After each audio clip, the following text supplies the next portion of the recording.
This is to be a collaborative event, so we require you to share your impressions with us, and to share your impressions, press your button, and the microphone will go to green.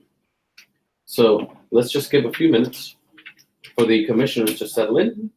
We have some tidbits and coffee as well, as we like. Thank you.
At this time, we have about 60 folks registered and 20 or so have arrived. And we realize that some people are traveling from afar, so we're going to allow a few extra minutes before we begin. So I'd like to inform the group. Thank you.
Good morning.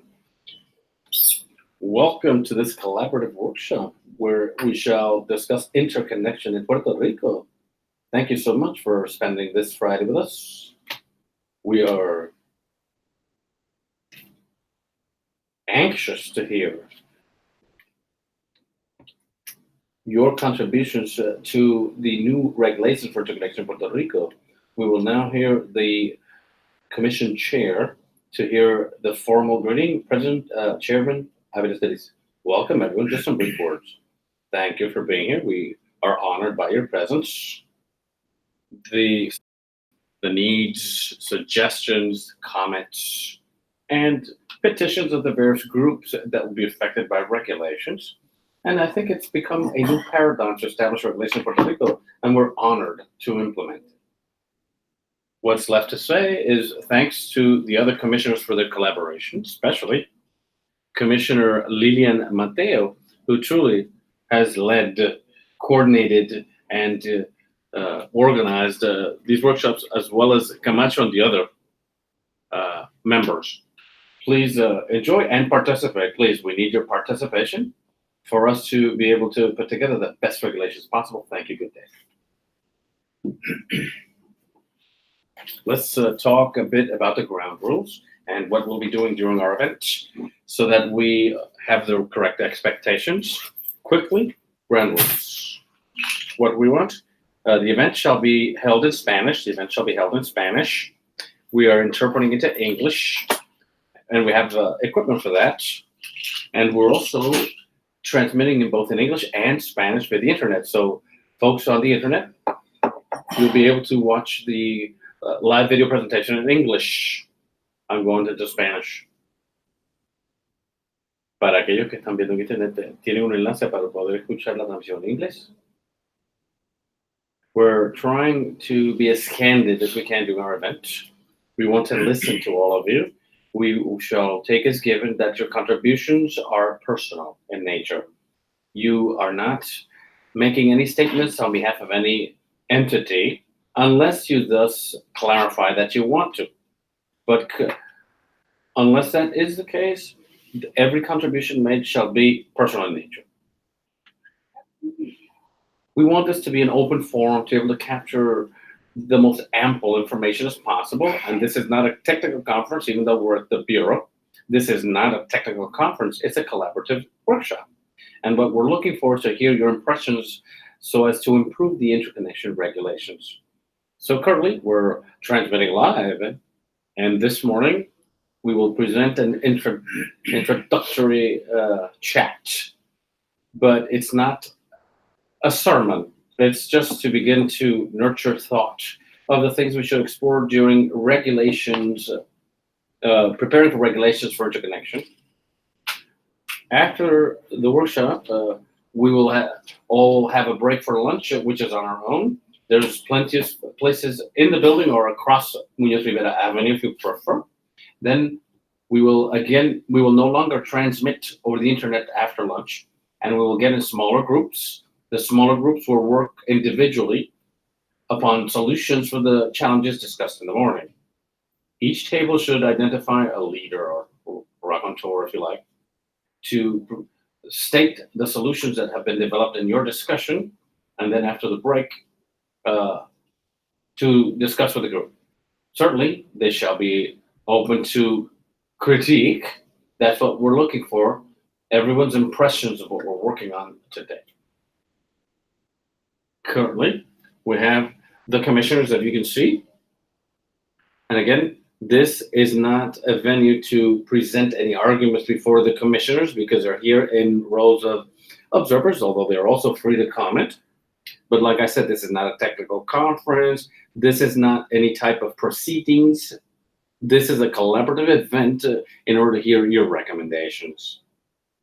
Everyone at each table has a microphone. As I said, this should be a collaborative effort. Whenever you'd like to intervene, press the button. The microphone will light green and you can speak. Very important for people to use a microphone so that folks on the internet or receiving interpretation services can hear us. Currently, the event is being recorded. And since we're a family here, for me to be able to recapture what we've stated, because we'll be making recommendations to the Bureau, and it's very important that whatever is articulated herein is recorded with precision or with fidelity. So there'll be a brief introduction by me, after which we shall do a round robin around the tables where you can make your comments, and please state your name and maybe a bit about your background to know with whom we speak. Briefly, everyone has a name. I'm Jorge Camacho. I'm an electrical engineer. I was chief for infrastructure, Washington, D.C., regarding utilities, gas, telecommunications, and electricity. I'm also a member of the steering committee for the National Electric Safety Code, as well as the underground lines. I'm also a 1547 standard team that deals with interconnection. Post Hurricane Irma, I had the opportunity to help the utility work on the damages that were suffered post Irma. And then after the other hurricanes, I've also had the opportunity to visit homes for interconnecting small systems. So I've seen the challenges. I know what it's like to put a panel up on a home, which is 70% of what the charge should be. So we've certainly seen the challenges from the very small applications all the way up to utility level infrastructure projects. So this should not be prescriptive. This is only food for thought, if you like. It's early in the morning, so let's see if we can't get those juices flowing. In terms of interconnection, what we're trying to do this morning is to get from you, and you will guide the conversation, to hear ideas so that we can establish the Bureau to establish the standards and technical requisites that will serve as a guidelines to modify the interconnection process. We know there is already an interconnection process, but there are modifications to be made because we have new energy policy, public policy, and we need to follow this public policy.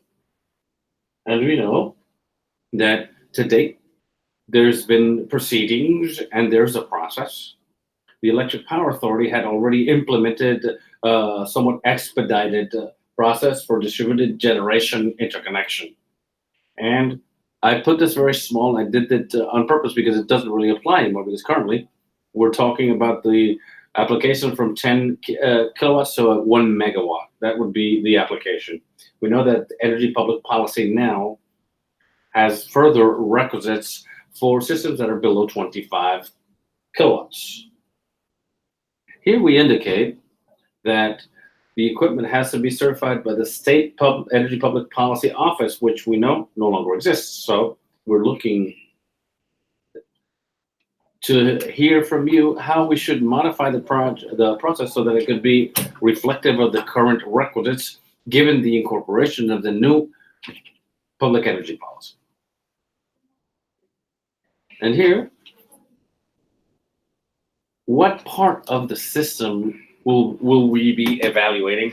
And let me tell you that this is the second workshop, so I might be repeating certain things about the past workshops, and we've added just a few of these elements. First, and for people who are here again, don't get too bored. And secondly, for those who have not been here before, all the information that was shared during the first workshop will be shared during this one as well. It's been explored that Puerto Rico interconnection shall follow a manual, that whomever wants to interconnect has to follow a manual and the various different sections that apply to their application. And this is a workshop through which we will be discussing technical and procedural issues. In as far as technical elements, we can be intense if you like, and I'm pleased that we have Electric Power Authority engineers present. And here we're also exploring the area of transmission as well as distribution and what we call behind the meter, right? As well, as we call it. Now, something that we discussed in the first workshop was, well, we'd have a manual for the entirety of interconnection affairs. That would be transmission, subtransmission, and distribution. And that's Puerto Rico's distribution system, which has thousands and thousands of miles of distribution, the 130, 115 kilovolts of transmission. With regards to the new public energy policy, is that now systems can be interconnected up to 5 megawatts in terms of net metering, which hadn't been contemplated before. And what the policy states is that we could also consider sub-transmission systems to interconnect those types of systems. Thereby, it's very important, and now let's wear our planning hats, right? We're talking about the transmission, distribution, and probably, certainly, behind the meter systems. So let's now wear our, let's act as if we're planners. And this is the Naguabo substation in Punta Lima, which feeds Vieques Island. And this is sub-transmission for Puerto Rico. Now, let's wear our planner hats, because when we perform research studies, what does the interconnection do? It interconnects that equipment that's used to interconnect to the public grid.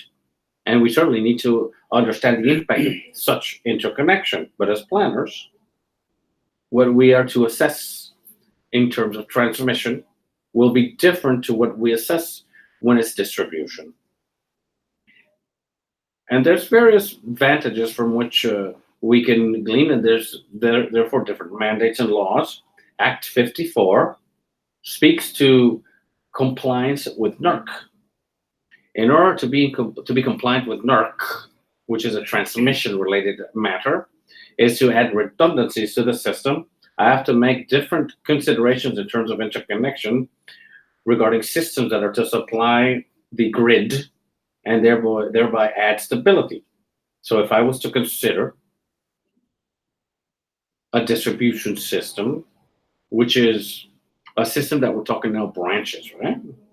When we're interconnecting at the distribution sphere, those impacts will be different to those of transmission. And why do I set this forth? Because we need to explore whether it makes sense or not to include in a manual the entirety of all interconnection that happens within Puerto Rico's public grid, or if we'd had to discriminate transmission level interconnection that supply the public grid entirely. And that will have effects on the grid stability. Or instead, shall we consider interconnection that's a bit more localized distribution that would have a more local impact? Certainly, if that isn't done well, there might be backflow towards the distribution substation. We do not want that. And this is just for us to consider, yeah? Food for thought. One thing that we're going to do in the afternoon, and I guess this will be homework for us. In the afternoon, the first thing we're going to ask you to talk about are what the guiding principles may be, because our efforts have to be in accordance with the guiding principles we are to develop. So currently, we have a renewable energy portfolio that we could describe as aggressive.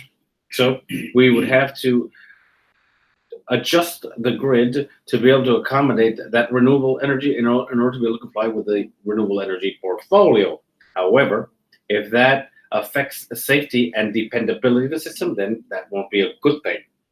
So we have to prepare the network to be able to interconnect renewable energy in order to achieve the renewable energy portfolio goals, but at the same time, we're unable to adversely affect the safety and dependability of the system.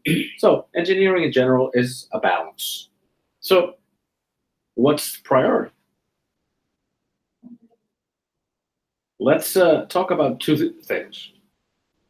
We're going to talk about the technical aspects of interconnection in order to hear the challenges that you're experiencing. And we're also going to talk about procedural issues in order to find solutions to those challenges as you identified. And I'm not going to read everything, but at this time, the technical aspects include what will be the applicability of using the S-chip, FERC's S-chip, in order to set the measurement or study levels. If we use the S-chip, S-chips can tell us if a feeder is at 15% of maximum peak capacity, then shall require a study. What is the applicability of that 15% when it's a static rule, a pretty antique rule, if you will, especially when in modern inverter technology, they don't work statically. They have other features that may adjust to the need of the feeder at the time. And we know that's a rule of thumb, as they say in English, but what is the applicability of that rule if in fact we want a flexible system? And let's go back to our guiding principles that rule interconnection in Puerto Rico. Do we want a flexible network? Do we want processes to be more efficient? We need to comply with the renewable energy portfolio, and thereby it's so important to have guiding principles. In Puerto Rico, that is very characteristic of us given to bad experiences we've had, hurricanes and others. We're looking that people who had photovoltaic in the past is now adding storage. And to talk about Puerto Rico, people are considering batteries. When people are going to put renewable energy systems at their homes, they're using photovoltaic systems as well as storage. And the storage systems may export back to the grid when perhaps during interconnection it was certified that that battery was not going to export energy. So who certifies the system's mode of operation? How do we know that in fact the operation, which has been captured in an application in 1 or 2 years, will then be operating in the same fashion without exporting as applied for? We need expedited application processes. We know that the authority already had an internet process. We'd like to hear your impressions as to that process. And we have a lot of national standards, a lot of standards. So how do we harmonize standards that make sense for Puerto Rico and the types of resources that those standards offer in relation to system certification? I'll give you a brief example. Many people know what the UL 1741 is. Currently, we have organizations such as UL who are certifying equipment. The equipment is certified as approved under the UL 1741 standard. Perfect. Now, if we place an inverter that has been certified by UL 1741 and then we add a battery with an automatic relay, and that automatic relay's features, depending upon how the inverter's features are, we create interdependencies amongst components. So who certifies the whole system? In Puerto Rico, we know for systems below 25 kilowatts, a certified electrician or a licensed engineer can make that certification and submit it to the Electric Power Authority. But what are they certifying? And how do we know that what they're certifying in San Juan is no different to what they're certifying in Cabo Rojo, for example? Looking for uniformity in certification. We know that there have been procedures that we could describe as plug and play. And these are for systems that are below 10 kilowatts. And what does that mean? How could that be implemented, given the requisites we have? And certainly, public energy policy also has a calling to create interconnection networks, given the name to microgrids and solar communities.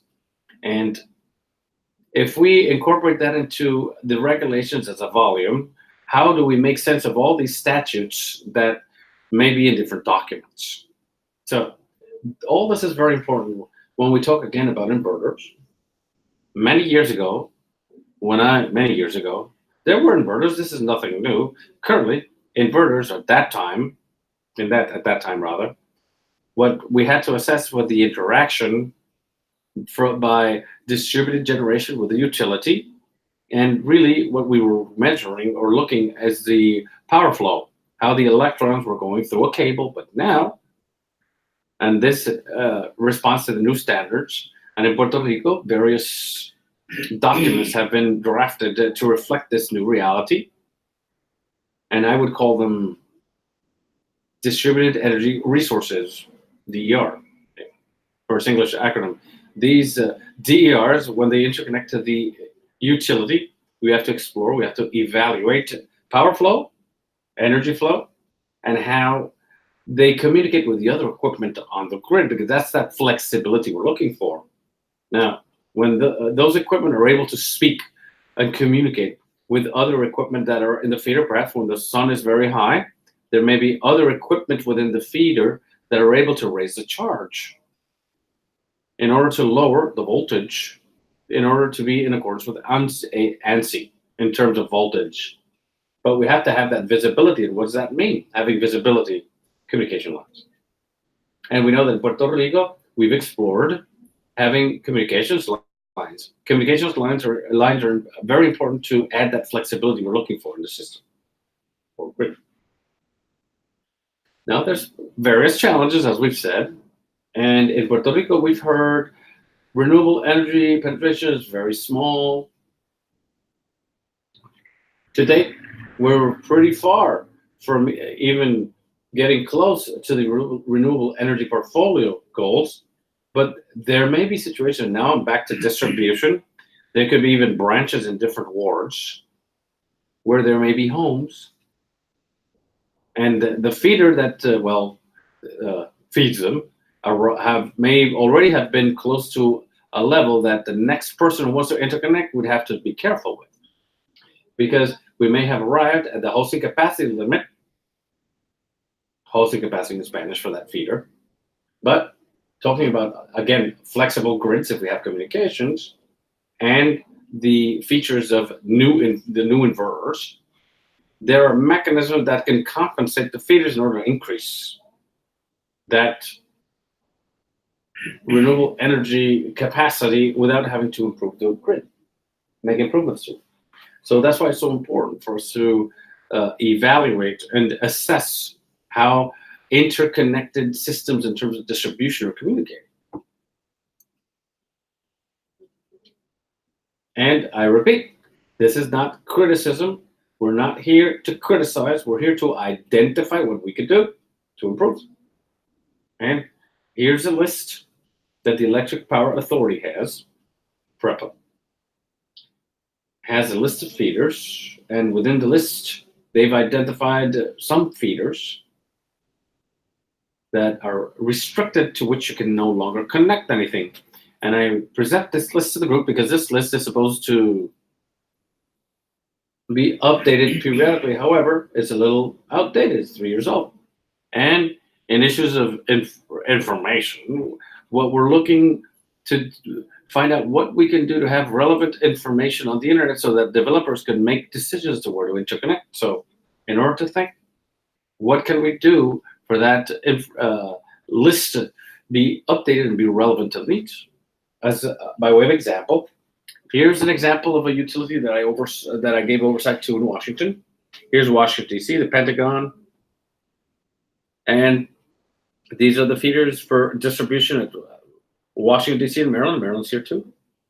What's interesting about this is that the granularity of this information gets me all the way to the street and tells me what capacity do I have available. And that's very important for two reasons, because this presents the localization information, which is so important because developers have to make decisions with it. And also, it's periodically updated, and this is made public on the internet, and it's available to any individual. Now, when we're looking at the maps for the capacity to connect renewable energy, in essence, what we're looking to is three aspects, or are. What can restrict the feeder has to do with voltage fluctuations, if we're beyond ANSI's requirements, or if we're passing too much energy or power through the feeder that can melt it, or if we make, or if we do something that causes the existing safety equipment to fail, or system. And this is pretty universal because this type of information would be very useful to developers in the process of determining where they can interconnect. Now, some other procedural issues that may help to get our thoughts flowing. Currently, in terms of interconnection, there's an internet process, and we've heard that it needs modification because of the new energy public policy. And those who have already used the system, please tell us what could improve and what things are working well and what things could improve, yeah? Processing times. The commissioners also have to think about costs, because we know that to date, we understand costs for systems all the way up to 1 megawatt, and what the cost would be for larger systems beyond 1 megawatt. And what will be the acceptance tests? How will we certify systems? Will we certify systems when it's commissioned? Will we certify the equipment? We're going to talk a little bit about the equipment list, where it comes from, how they're certified, which person or persons can certify these systems. So we have various players. There's certifications that are from OGPE, and there's others, as we heard before, that come from the state public energy policy office. So if we read our public energy policy, it states that for systems below 25 kilowatts, a licensed engineer or a certified electrician certified for photovoltaic systems or renewable energy. What does that certification mean? Commissioners have to consider how these installers are certified. Let's see. So this is an acceptance test that I did in Washington, and here I was looking for the relays to truly be working fully, because the supply of that energy system supply was being limited to the grid, and that's something that we should consider if the utility or the transmission and distribution operator puts conditions on a system in order to interconnect. How can we double check that those conditions are complied with? And instead of telling developers not to interconnect, you say you can interconnect, but you will limit to this type of export. Perfect. How do we check that? Who will check that?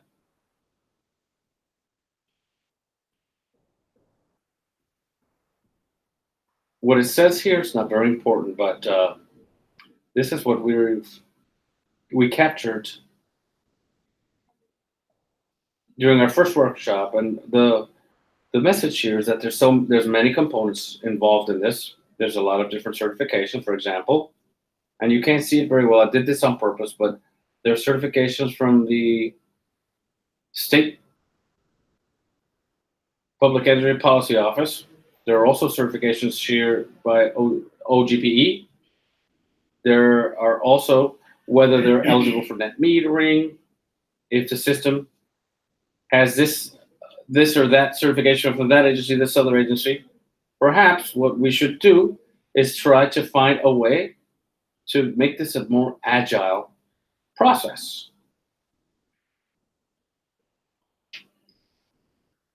And now I'm talking about below 25 kilowatts. When engineers certify and they tell the utility that this system has been certified, he or she has done all of this. And to the customer, then this becomes a decision instead of 6. And one of the potential guiding principles would be to make the process more agile, more expedited, right? Because at the end of the day, what we want is simple interconnection.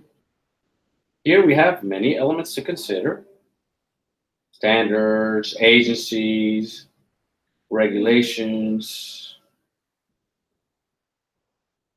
which is the composition of various documents, policies, laws. The effort should be to make the process clearer, that it be not so difficult, maybe, for which we need your input in order to see how we can make this system more simple. Now, certainly, always looking back, we cannot have any adverse impact on the safety and dependability of the system, which is also of paramount importance. Because we can have all the renewable energy in the world, but if we can't flip the switch, we won't get renewable energy. So that's very important. The integrity of the grid.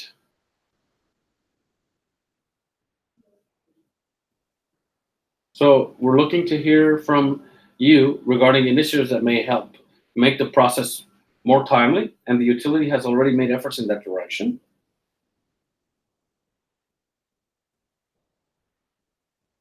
For which we will need to give the ability to licensed electricians, certified engineers, to make the process more expedited. And this is a model.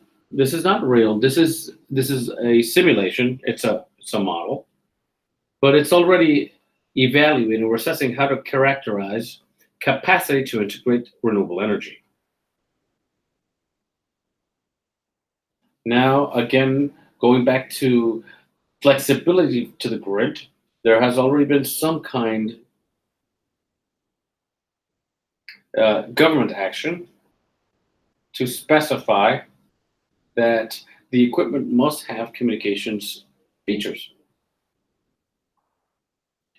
And that is with regards to the flexibility we're looking to have in the grid. We've already discussed prior that the conversion to 13.2 kilovolts in the distribution system to be integrated, for which there's quite a few 4.16 conductors, and to have that very low voltage will affect capacity to incorporate renewable energy.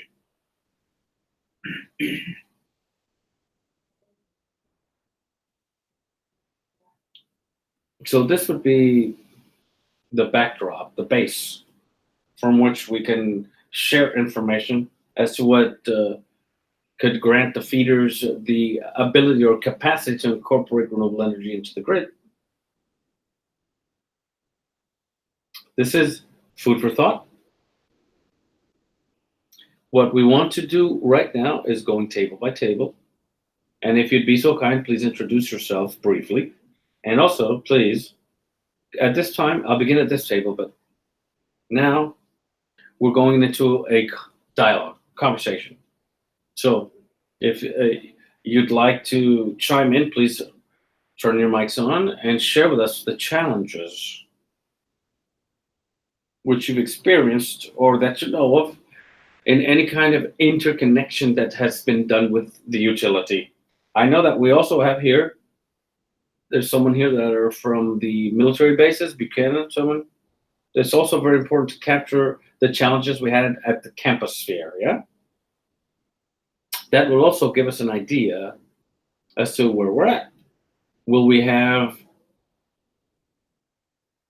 a generator that supplies the bulk energy system to add stability, or are we talking about a distribution type system? And this might help give us an idea of whether, if we have to discriminate, what shall be the elements in order to discriminate during interconnection. So, you have a mic, please, by all means, if you'd be so kind, press it to turn green.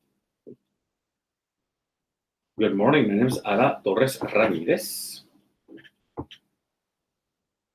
My background are working in the energy cluster for stakeholders organizations. I'm also a professor. And the reason I'm here is to hear the various challenges that the various segments have, mainly in a more operational nature, and how to communicate that to the stakeholders. That's basically my point of view. Good morning, my name is Jaime Sanabria. For almost 20 years, I have presided Ecoelectrica. I've recently retired. And after an approximately 6 months rest, I'm now opening up to the opportunity of being consultant and support in energy projects in general. And I've already got a couple working, so I'm at everyone's service. During your experience with Ecoelectrica, would you tell us a bit about your experiences regarding interconnection at that time with the plant, right? The electric power authorities. Ecoelectrica has a peculiarity, which is if PREB doesn't energize a plant, there's no production at Ecoelectrica. Ecoelectrica depends on the electric power authority to operate. That's initial. Post that, Ecoelectrica, as long as it's interconnected, well, we operate and we serve the people of Puerto Rico, but that caveat makes us somewhat dependent 100% to PREB to operate. That was seen very clearly during the passage of Hurricane Maria.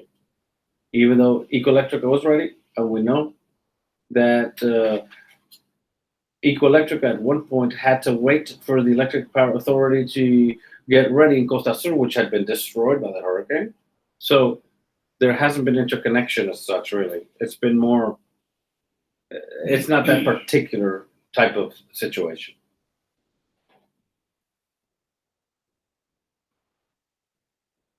Hello, Angel Sayas, electrical engineer, designer, and consultant. One of the things that we have noted in terms of interconnection, even though it's improved quite a bit, we have had various processes or regulations beginning in 2008 for interconnection distribution, and then transmission and distribution, interconnection for transmission rather, that goes up to 5 megs. In the process,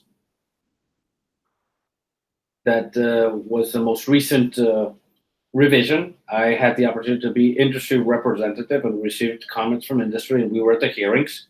And many improvements were captured in the existing 8915 and 18916 regulations that are in effect since March 2017. Previously, when I read Act 17, and that's why I mentioned, there's always talk about expedited processes and expedited this and that. And I remember when the changes to the regulations came, we looked for every way possible to put a date, because you can say expedite, but if you don't put a timeline concretely, obviously, what's expedite to you versus what's expedited for me, or for PREB, or for industry, see? And at each one of the points in the process, timelines were, okay, 20 working days, 5 working days for the plant, 10 working days for protection to glean into the plants. But oftentimes, or most of the time, they're not complied with. And some they are, and others not. And we have some box. Well, in larger systems, not the small systems, even though there's other situations in the small systems that others may comment further on, but when protection gets involved, as well as other departments at PREB, unfortunately, timelines are not complied with. 2, 3 months go by, 5 months, and projects accrue. I know there's a problem of personnel there, regarding personnel. But if the law states expedited, and if the interconnection process is not complied with, there's going to be fines. And I would also like to see a simple process how I present a complaint that I know exists here. But I don't know if maybe could be a bit more simple, complaints for someone to intervene, and we could discuss what's going on. If it's not complied with, then to fine as necessary as well. I've read up to 10,000 a day. And if we're talking about very stagnated processes, I think we can make this flow much better for interconnection as well as processes to be complied with in terms of timelines.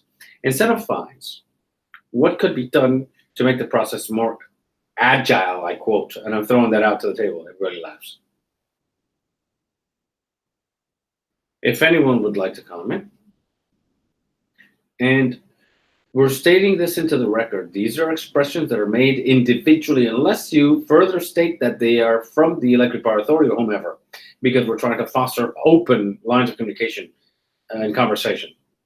Good morning, my name is Reynaldo Varetti from the Electric Power Authority. Hello. Hello. Once again, thanks to the Bureau for the invitation.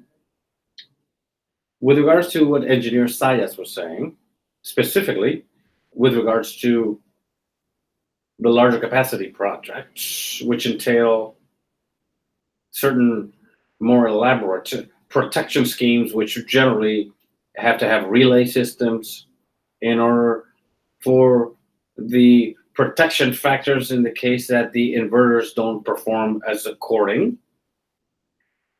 I do have to acknowledge that we have had problems as much with the evaluation of designs as well as the approval of the adjustments, and thereby the tests to be made post the adjustments.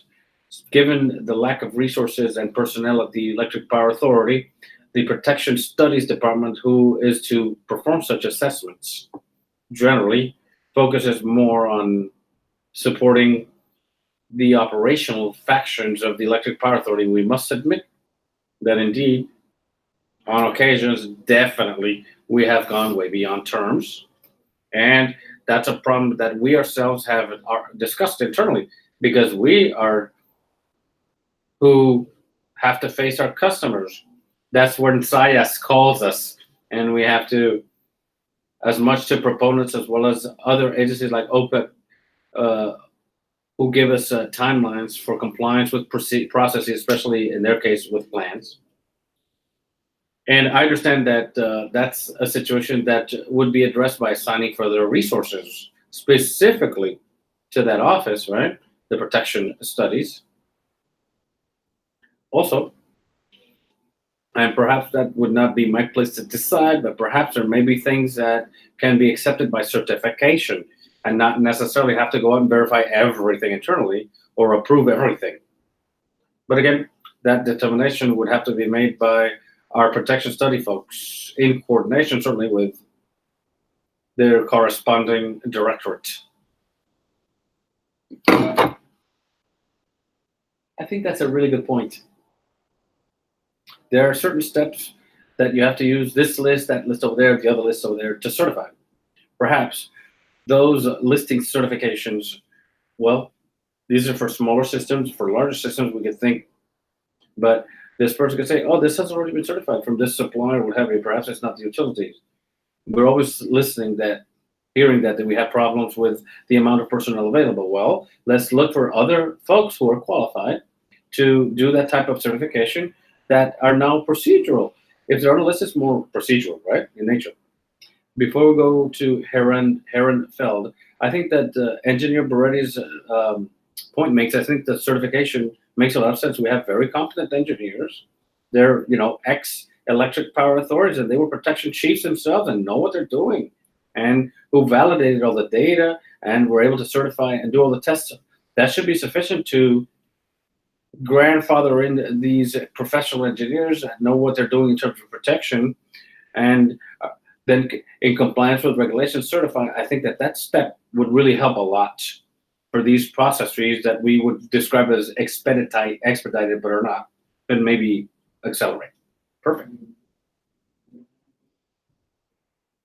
Good morning. Engineer Herrenfeld Lozada, current chair to the Consultants and Contractors Association for Renewable Energy in Puerto Rico, and also electrical engineer. And I own Energy Contractors, my renewable energy installations company. And we're very pleased to be part of the initiative and to give our insight as an organization and in our professional capacity as consultants in this industry. Engineer Nestor Rivera shall give various recommendations that we encompassed in a special committee that met. And we have various recommendations, which basically are the entirety of the insight we've received by our membership in the organization. We who work day to day in the industry making, doing the installations, and we see all of these types of situations. I'd like to underscore that, or restate that, the Electric Power Authority's portal has been a great tool. We do need to improve.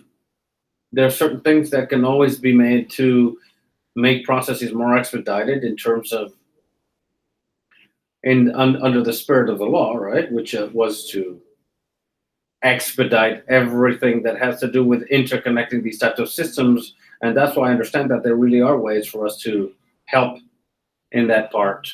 And based upon certain recommendations that we've acquired, we will certainly eventually formally communicate them in a formal document, but I also want to share a few of them with us today. So Engineer Rivera will share some of these points. Again, Ernesto Rivera, again, renewable energy integrator, and we work with public policy and processes. So I have a summary, just as Herrenfeld was saying. We're going to file a full writ officially to the Bureau, but I think we have 3 or 4 points that summarize what we've discussed. Important point, uniformity amongst the regions, right? Regional uniformity, that's for years. Since we began, the process has always been a problem that between or amongst the Electric Power Authority's regions, processes to be run in parallel. And there's differences. They're not necessarily simple differences. They're significant differences. Another recommendation is to expedite processes, part of what we're discussing now, which is a very important factor in terms of changing regulations. Also work to minimize duplicity. You're talking about certification we understand that there's a lot of redundancy in processes, obviously. We shall also provide our own recommendations, but that should be an important factor as to the changes that should be done. In terms of the portal is an impactful tool that has helped to expedite, that has worked, and certainly obviously needs improvement as well. But in accordance to what Saya said, processes should be automatic. There's many things that really should be automatic, especially if terms are complied with. Then the system should automatically move to the next step, and that doesn't happen on many occasions. And in reality, then, what the portal should be assisting us to achieve actually is to the contrary. And in some cases, we go back to the beginning or like we were before. And now, again, speaking about the portal, the maintenance issue, we're always discussing with certain frequency with our friends at the Electric Power Authority. And there's many changes that they mentioned that can be made, but they also mentioned the lack of funds. One of the recommendations, for example, that we have, that customers have to pay a quota to enter the system, and then that quota should go to a specific account at the Electric Power Authority, specifically for that maintenance and improvements that can be made continuously. And basically, with this, I summarize. I don't want to take too much more time from everyone. Well, thank you very much. And one of the things that we want to do is to identify those challenges, indeed. To identify the challenges if the process is too slow, if we should ensure that's what's happening in Cabo Rojo happens likewise in San Juan. So we're going to capture all of these challenges. But then at the tables, we will then search for recommendations for you to present them to the group. Yes, please, by all means. I was going to make a comment later because this happened when I was making my presentation. But when we talk about expedited procedures, and both engineers are discussing the same point, my expertise is not in interconnection or anything close to that, but when I've managed projects by which engineers have to comply with certain certifications, it's a true challenge. One, there's information that is repeated that you have to go measure in order to certify X, and then you have to measure the same thing for certification Y, Z, etc. And then one of the pitfalls is that we do understand that the professional's personal criterion is important because they put their signature on the dotted line. But to what degree those common standards throughout various certifications could be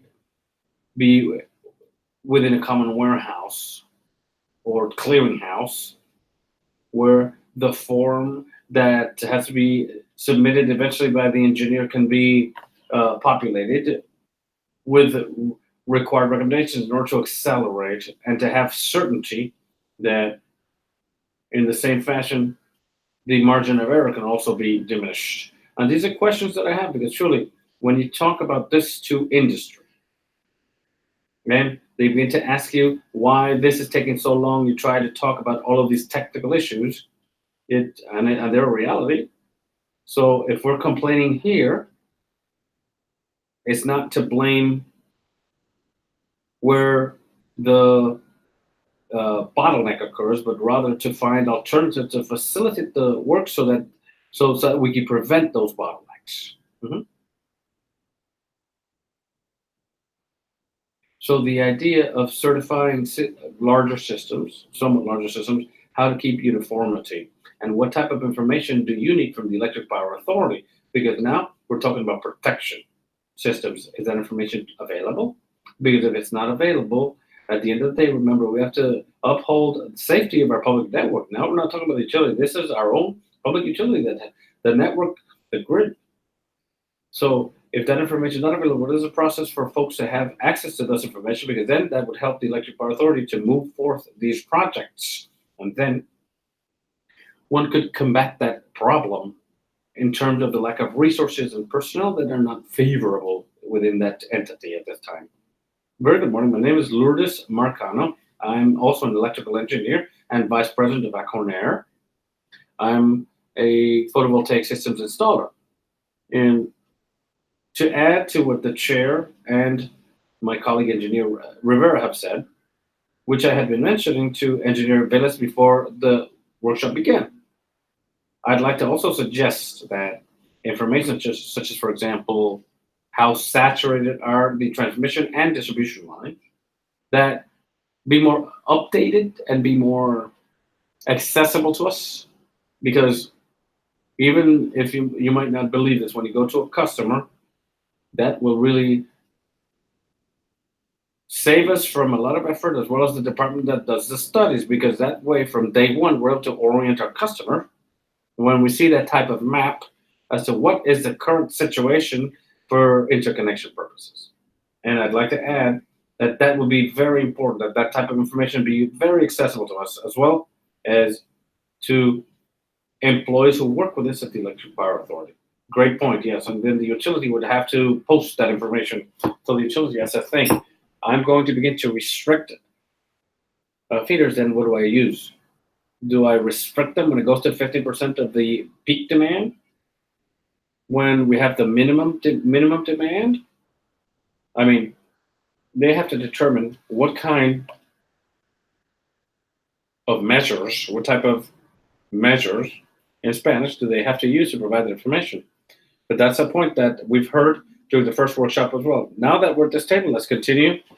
Sir? Good morning, everyone. And thank you for having us, in particular, the Bureau and members. My name is Fernando Abruña. Abruña, I'm spelling it out for some reason. Oh, it's just that usually they add an S or they take away the Spanish -den. I'm an architect. I'm accused of that, and it doesn't bother me too much. I'm mainly interested, not only given the experiences we've had in the past, some good and some not so good, but also in order to explore other interconnection scenarios, which I believe one could preliminarily think that would be more frequent in the future. For example, the possibility that housing developers want to certify 200 units at once.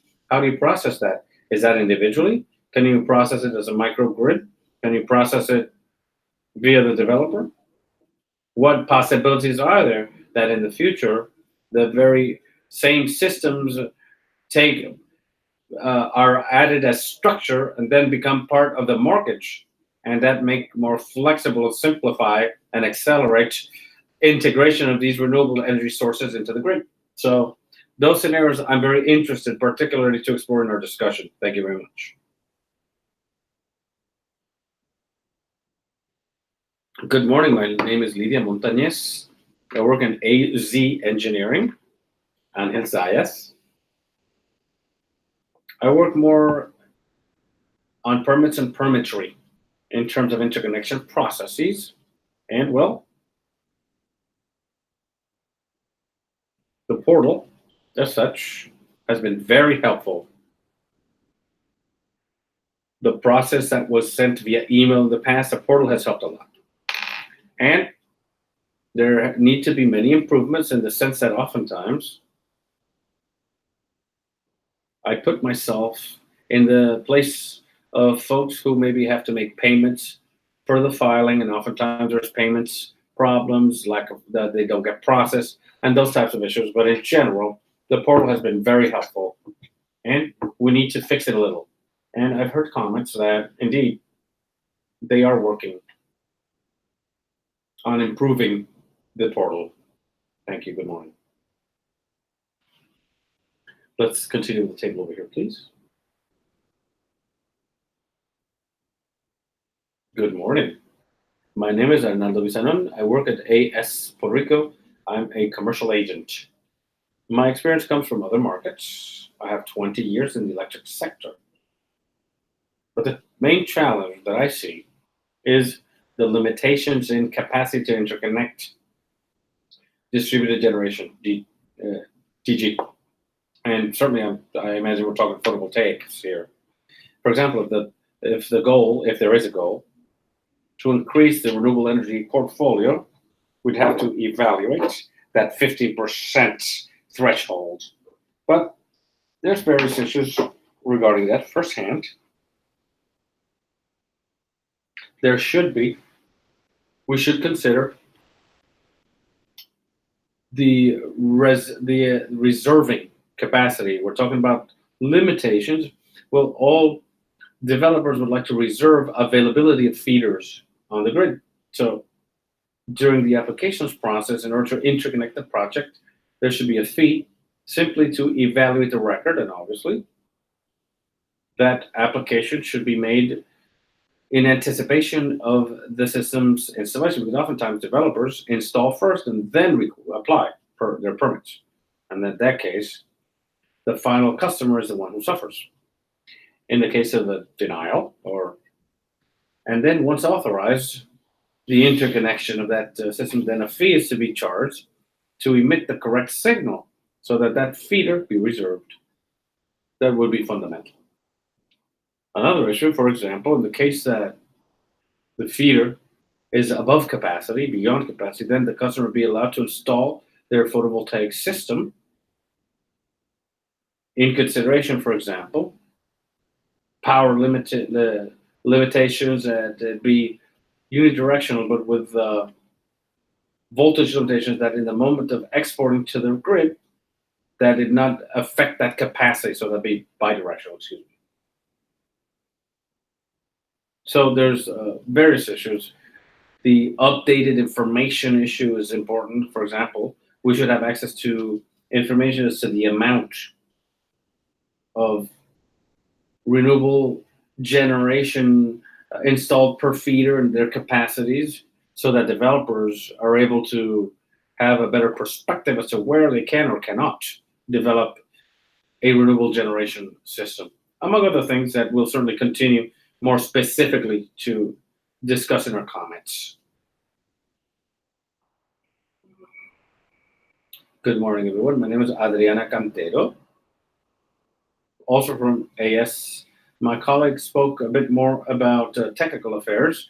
I'm the communications director. So my purpose is to learn and hear a bit more about interconnection, given that my background is in fuels. Good morning, my name is Axel. I'm the AS consultant.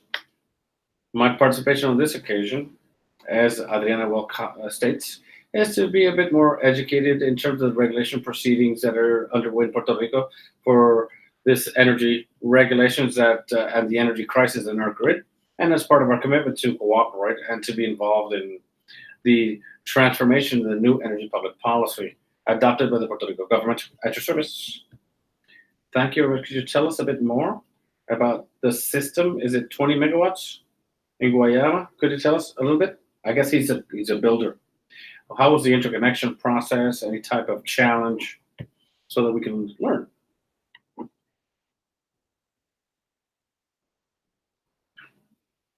Really, none of us three, we've been with the team for less than 6 months. But what I can comment, the AES Ilumina Guayama plant has been there since 2012 and was the first large-scale grid interconnected. We have Abed Santos, who has been working on the project since its onset, and that's certainly a person that could involve himself in this workshop in the future. As far as I understand, that was contract-based. Is that correct? Yeah, it was contract-based. So one of the things that we're exploring currently is whether a market is to be created in Puerto Rico that generators are to interconnect to the grid, and how that generators to dispatch, will it be via economic parameters? Then we have to have a process for open interconnection to these generators that are predisposed at the transmission sphere. But as far as we understand, these larger systems seem to be contracted by contracting. So we want to hear a bit more about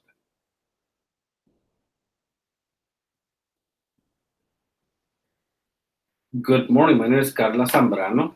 I'm with Sonova Energy Corp. We are a company that is dedicated more to energy independence at the residential sphere.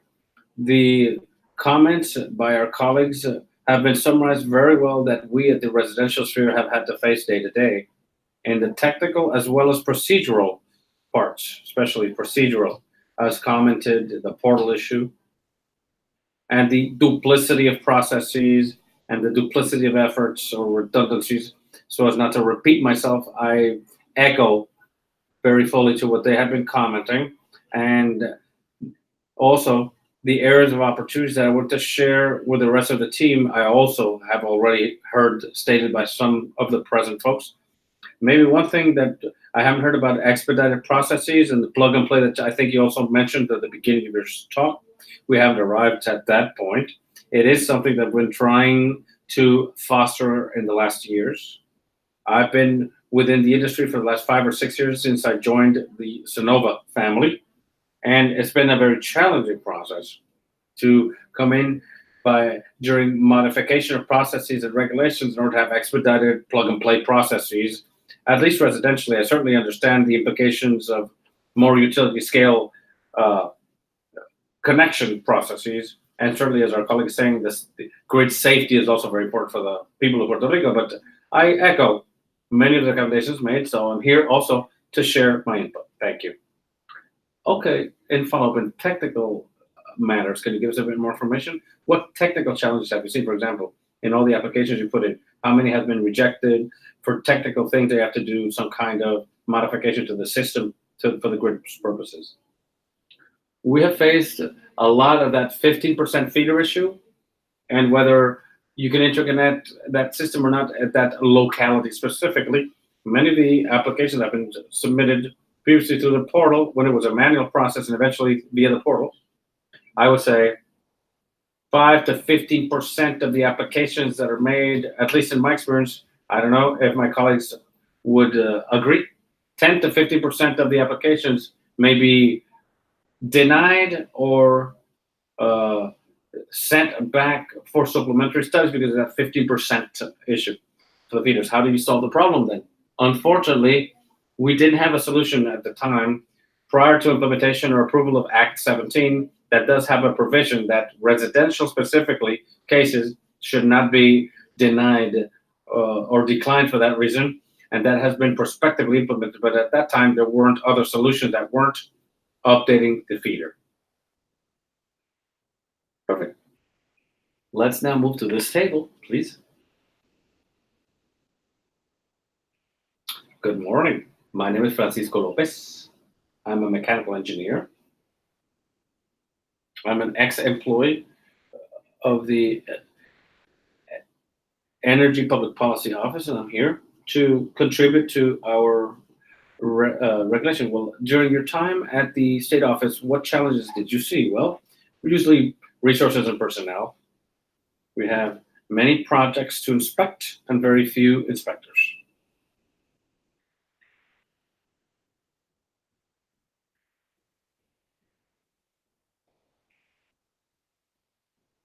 Very quickly, the rules of thumb. Everyone will present their insights individually as a person and not an entity. Please share what challenges that you've seen in your experience in terms of challenges for interconnection. Luis Marin, Energy Projects Engineer. In terms of interconnection, I don't have feedback at this time that's negative. I'm here to participate from the conference knowledge. Good morning. My name is Counsel Wilma Lopez Mora. I'm the legal advisor to the Department of Economic Development and Commerce, particularly the Program for Energy Public Policy. Our program certainly has some duties that coincide in the process of interconnection. To mention some, we're in charge of certifying, as mentioned a while ago, we certify installers for photovoltaic systems and to certify the courses, what have you, where Mr. Angel Saez goes to request the certificate. So we're here as part of the process to see how we can integrate efforts, joint efforts, and to be able to comply with the mandates of the new Energy Public Policy law.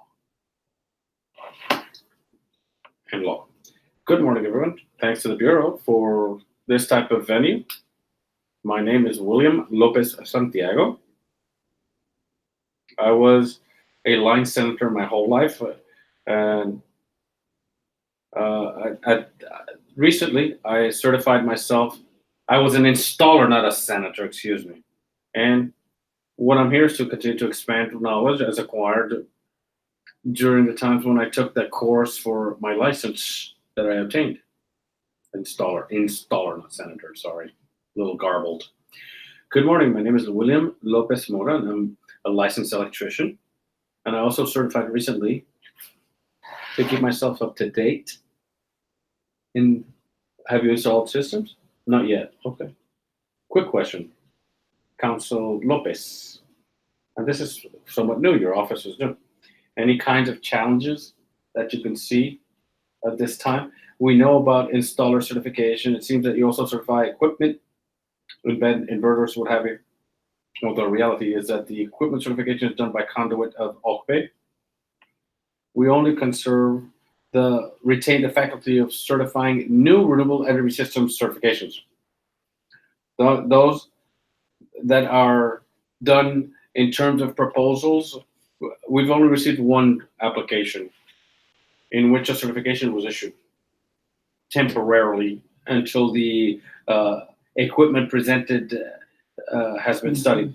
So do you work with a utility? How do you certify? Well, the new systems for renewable energy are done by conduit with NEPR-MI. That is the technical arm of what was the agency is now a program to certify this new equipment. And once that certification is done, it's then presented before OCPE in order to finalize the documents and update the list of equipment that have been pre-certified by them in their system. So there's no type of coordination with PREB. No. In my experience, this is sometimes done by the utility. Utilities usually who certifies the equipment. Perhaps to look at the silos, right? There's a lot of silos, right? Yes, please, by all means. Angel Sayas, let me clarify something regarding certification by one and the other, etc. What happens is that there's a regulation, 7796, 2010. All equipment used in Puerto Rico, this is again to protection of consumer affairs, what have you, and to standardize. All equipment used in Puerto Rico, be it solar panels, charge meters, batteries, and what's left, inverters, have to be certified. And what the regulation states are basic points. For example, the inverter 1741 has a 5 years warranty. And what else? That's basically it, I think. And that is to be able to sell it. But to interconnect yourself, there's another list at the Electric Power Authority, which has to be approved because that inverter has to comply with frequency and voltage parameters and other issues. Perhaps what could happen in order to simplify things, and that'd be a single repository and then it's done all in one place. Maybe 1547 looks to certify systems, not the equipment, but the system. That system certification already, you have to demonstrate that the equipment has been previously certified by a nationally recognized testing laboratory. That's already in there. So perhaps that would be the vehicle to explore how to expedite. Let's go to the table over here, please. Whomever would like to begin. Good morning, everyone. My name is Tomas Velez. I work in planning and study at the Electric Power Authority. We thank this type of venue. I think is certainly a very useful tool, a necessary tool for all the interested parties or stakeholders who participate in these processes are able to share the situations we experience and potential solutions. In my own case, the reason to be here is that the area that I still direct to this day, we do the supplementary studies for integrating these distributed generation systems to distribution voltage. So my interest is to be able to share perhaps what are the real challenges that we face in order to accommodate these systems for distributed generation, which in Puerto Rico, basically, most of these interconnected systems are photovoltaic solar, and we don't control the sun.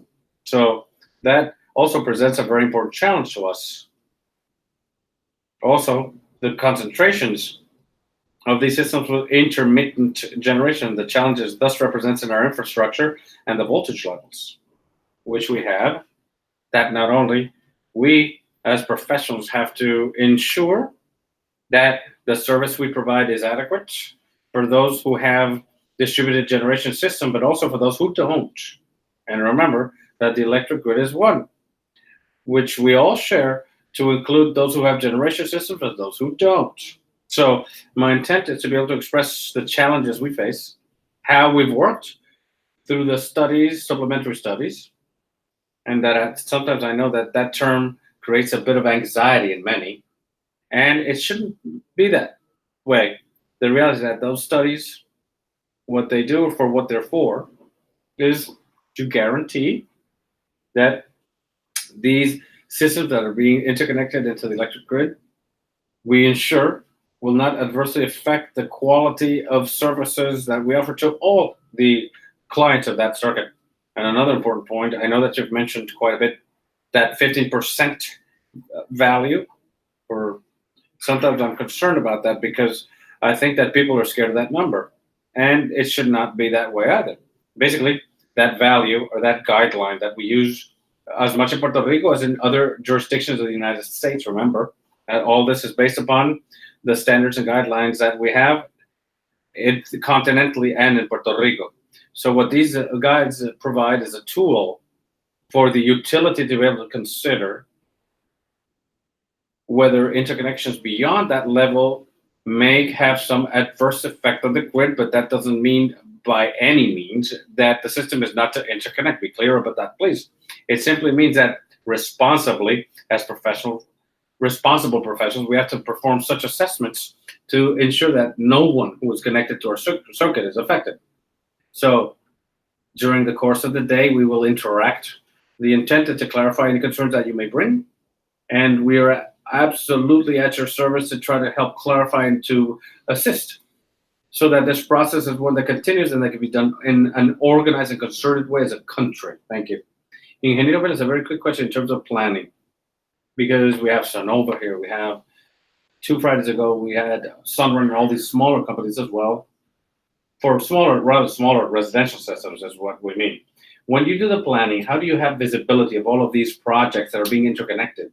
And how do you use capacity that is already being provided by these small systems so that when one begins to add up, well, in the various regions, in the different regions, and they have different impacts, correctly? So how do you analyze those systems when you do planning studies for distribution systems? Oh, certainly. The reality is that in accordance to what project proponents submit their applications in the various areas at the authority, there are personnel at each operational region. We have 7. There are personnel in each area who are to use the information provided by the applicant and post it into a database and a geographic information system where those generation systems are placed and located. And that's very important. In the case of us, especially the department I still lead, this is vital information. Studies and analyses that we perform and any other utility in the world, those results hailing from those studies depend upon the dependability, forgive me for being redundant, the data. How dependable is the data? So the information of the systems that are being connected to be communicated to the authority. If that information is not included therein, our vision of the grid, so that we can consider it as part of our planning efforts, would adversely affect the results and askew the recommendations that we may have in order to allow for more generation systems to be connected in Puerto Rico. So indeed, we consider, obviously, as part of our plans, the projects that are to be submitted island-wide. We have a projection of those systems that are being connected, and obviously the behavior of demand, which are 2 very important factors that we consider. It's not only generation systems themselves, we also consider those charge projects that connect by and by into the electrical grid and their distribution throughout the circuits. All of elements that we use as part of our planning process. Thank you. If I may be allowed, I would like to take the opportunity, given that we're already talking about this subject, that 15% for supplementary studies that have to be done, right? In order to ensure safety and dependability of the system. So I ask, in addition to that, could the Electric Power Authority not also be able to identify the locations where the installation of systems would be beneficial to the Electric Power Authority, that information be published so that industry know, so that customers know, and thereby we can participate in your own planning of a good electric grid? Most certainly. As mentioned, currently, for example, the Electric Power Authority doesn't have, as he mentions, perhaps, monolinears or diagrams available that demonstrate the circuits that we have and how we're doing in terms of distributed generation system integration and the benefits and challenges that we may have with these types of systems. Currently, we don't have that available. However, we have been working to be able to depict via diagrams those circuits that we've been analyzing at the department in order to present the effects as much in the voltage levels and currents for how those affects circuits, and how do circuits behave based upon interconnected generation systems. We don't have these tools available, and we know that they're out on the market some time ago. Not necessarily were they commercially available, now they are. And as part of our tools looking forward, one of our priorities is to be able to depict visually and easily and accessibly that integration of generation systems and their effects upon the circuits, and those areas where in fact it would be more convenient to be able to do this type of interconnection. Yeah, and we have very well trained and experienced engineers and electricians, etc., who would do this. And installers, yeah, by all means, sir, if you'd like to provide your insight. Good morning, everyone. Engineer Jesus Peña, also from the planning department at Electric Power Authority's distribution system. I've been at the authority 15 years. I've worked in various areas, especially with renewable energy and the operation and maintenance of the electric grid. I think that Tomas really summarized our concerns and issues in terms of planning. My sole concern that we've always discussed alongside with the industry is to find ways for smaller systems to interconnect more quickly. The only concern that we may have here as the Electric Power Authority, and more, I bring this more as a recommendation. To what point will we be able to put the onus upon an engineer or certified electrician to certify an installation? I'll explain. Basically, they perform the system installation, but not necessarily do they have the infrastructure information as to what happens in that residence and that housing development area, what have you. So as to the degree in which these efforts increase, how, as simply as I could say, how will the trunk of the secondary service station to these 5 or 10 residences, to what degree does that designer have the wherewithal to certify that all the GDs that are interconnected to that same secondary don't affect its capacity or beyond that? That does not affect the transformer that serves all customers by having exceeded capacity. I took the initiative to come here to look more or less what the costs were and to get an idea, something as simple that has already occurred, to change a 25 kVA to a 37 kVA transformer, because there's been a lot of GD integration, is about $5,000, which is to us at the Electric Power Authority. That includes the brigades, personnel, equipment, hours of work, labor, $5,000. So Act 17 establishes that for projects of 25 kilowatts or less, that expedited process to allow interconnection.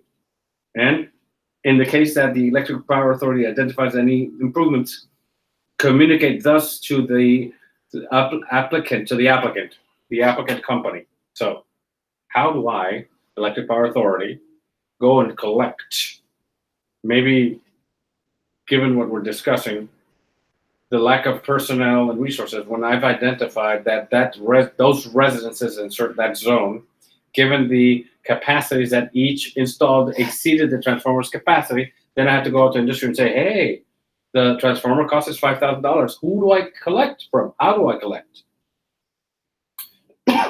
Applicant company, I'll ask the question directly. Is the applicant company the one that's requesting interconnection, or is the company that's requesting the improvement? This is not answers to questions today. This is questions to be discussed. I mean, this afternoon, our solutions. Well, as I interpret the law, the applicant company is whom requests the interconnection of the system. And that cost, looking from the Electric Power Authority's point of view, would have to be passed along to the customer, which is the applicant company. So I ask, do these companies now have to be aware from this point of view that when I present a proposal, I have to be aware of everything that's interconnected in that zone, because that cost would have to also be added to my bottom line. But since we see that the cost may be the Electric Power Authorities, then if I have to assume it, the Electric Power Authority then has to invoice customers. And how they do it? People who don't have renewable energy will be paying the bill. I share this for us to consider, right? That we're able to arrive at a consensus as to how we can perform such a process, how, as you want it, a more expedited and agile process that I understand we can achieve, but there are certain areas of concern that we have to address in order for everyone to be, so everyone is following the right line, if you like. I quote. Question. Licensed engineers and licensed or certified electricians, when you're to certify, during that certification process, do they go to the Electric Power Authority to ask for information, for example, the circuits where the interconnection is going to happen? Well, in accordance to the law, no. I do the electrical certifications, which it calls for. I submit with all the documents that Electric Power Authority requires, amongst which are the OPIS certifications, plans that have to be certified by a licensed engineer, the agreements.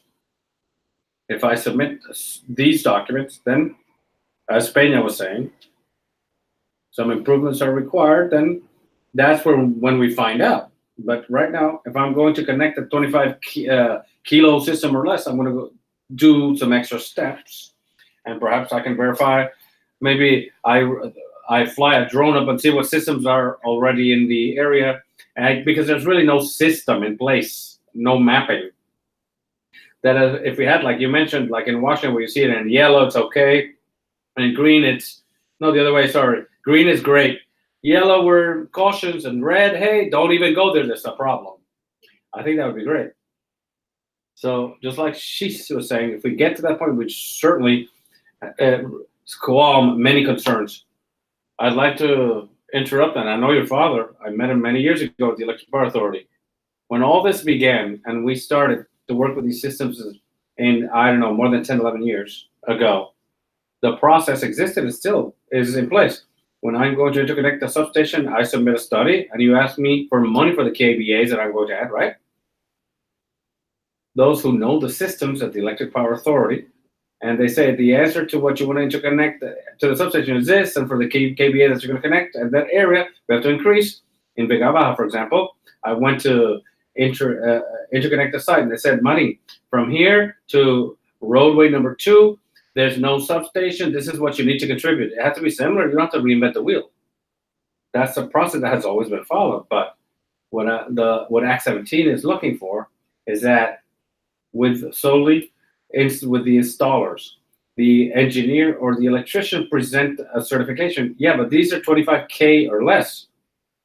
certainly, but we want to explain is that knowledge is at the authority.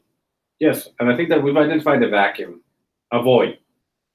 Because if there's a lack of communication, then some type of liaison needs to be created so that the engineer or electrician, the liaison was the study. If I'm not incorrect, right? But I think, well, no. What public policy now states is they can certify without studies, see? Yes. If the method exists, we need to unify the way in which the information flows. So what you're telling me is to change the law again? No, I don't know. No, well, because the law says 25 kilos or less, I can connect. But responsibly, I have to have a plan that's designed and certified, and I'll responsibly put up certified equipment.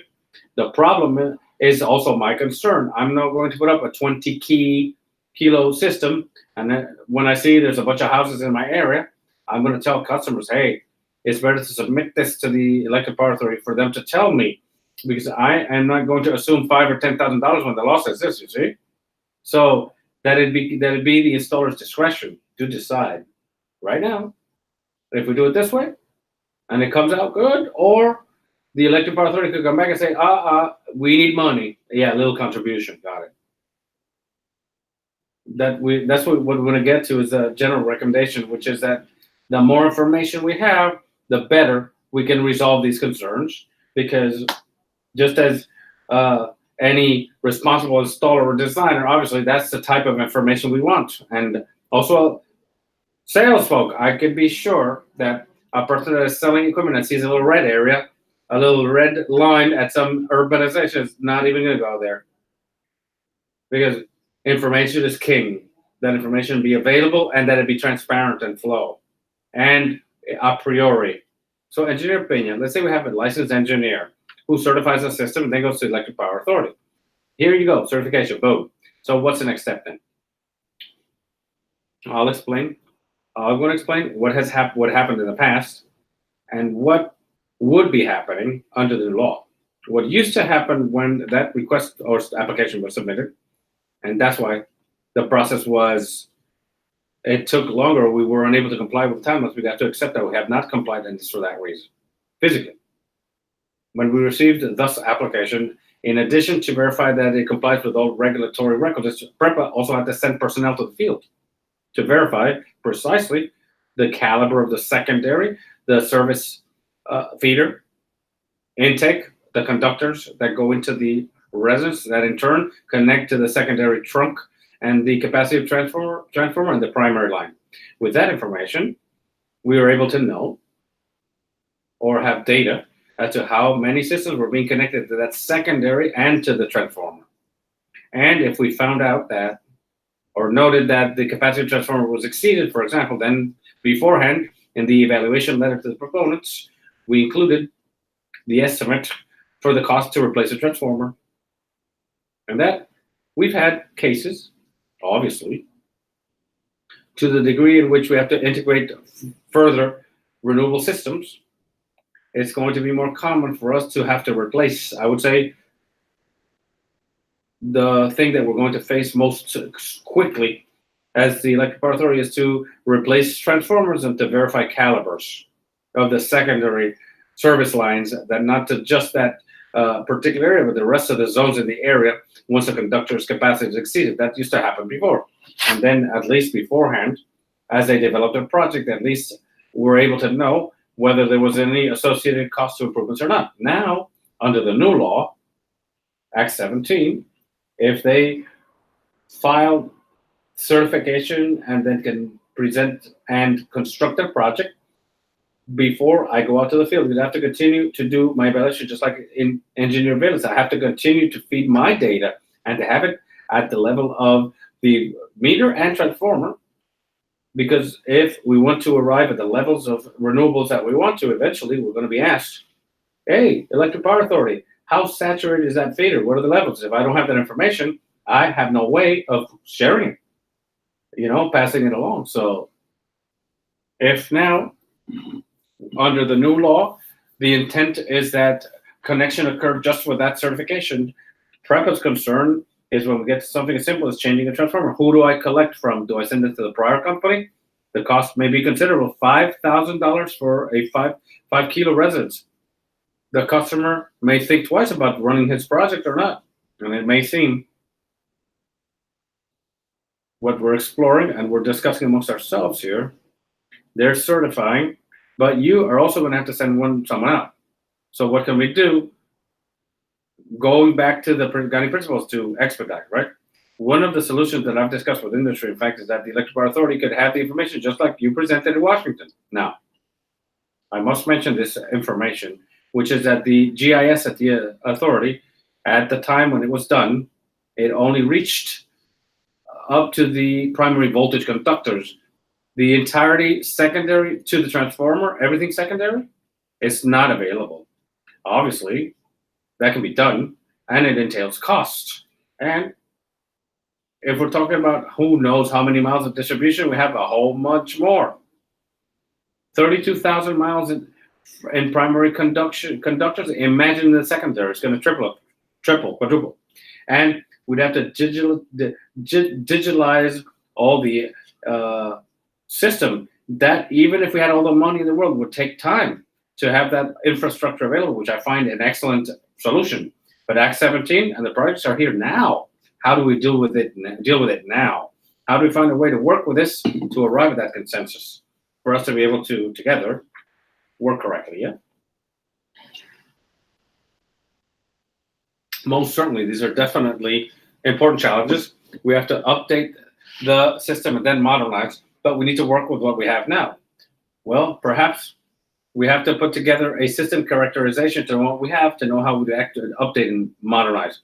Thank you so much for bringing forth those challenges. Engineer Irizarry, please. Good morning, everyone. My name is Miguel Irizarry.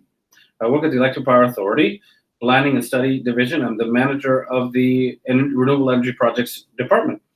There we work with renewable energy projects, large scale, that have energy purchase contract with the authority. I've worked there since 2013. Prior to that, I worked from 2002 all the way to 2013, the planning, but at distribution. And I worked a lot with distribution and the new regulations that were implemented then, and I was very active until I started working at the renewable energy project, but I still keep myself abreast, and I try to keep abreast. I take advantage of the opportunity to comment something, which is that we're here today to address what changes should be considered in regulations for current interconnection projects, not only to address all these situations that we know that occur and that we know can improve, but also we should be remiss not to take advantage of the opportunity to design or to take these regulations to a level that allows managing greater levels of penetration of renewable energies into the grid, because it's not just about process, but that we, the utility, has to or will have to manage larger penetrations, ever more complex in terms of energy resources into the distribution grid, which are important challenges. There's been much written about this. I behoove you all to not only listen to us, but also look for information and look at the entire gamut of studies and articles and white papers available free on the web by national laboratories, regulatory entities, and other jurisdictions, etc., and see the challenges that we're going to have to face and work in the future with higher levels of penetration of distributed energy. This is just for us to have an idea. And in summary, that will change the way in which we plan and operate the distribution system. Not only that, but we also are going to have to change the way in which distributed energy resources are operated. From a passive stance, they're going to have a much more active role. They have to contribute to the system. They have to behave differently. And I think that we should not lose from perspective to leave the doors open within the regulation for those future changes that we're going to have to accommodate sooner or later. And I'm going to think it's probably sooner than later that we'll have to implement and adopt. Currently, the distribution system is ready to accept all this type of generation of renewables. If you ask me, to the degrees established within the renewable energy portfolio, we're talking about a renewable energy portfolio that initially was 12%. Through 2020, if I'm not incorrect now, we're talking about 40% by 2022 or 21. And talk to 60, 20 to 40 to 60%. So we're talking about much larger capacities in a very reduced time span. And certainly, the distribution grid is certainly not ready to be able to withstand large amounts of distributed generation. That's not just the electric power authority. We see examples of other utilities that have already undergone this process. So we have to make changes. We have to identify what the changes and improvements that have to occur, both by the utility as well as by industry, that have to be implemented for make this successful, that doesn't give headaches, and doesn't cause future problems.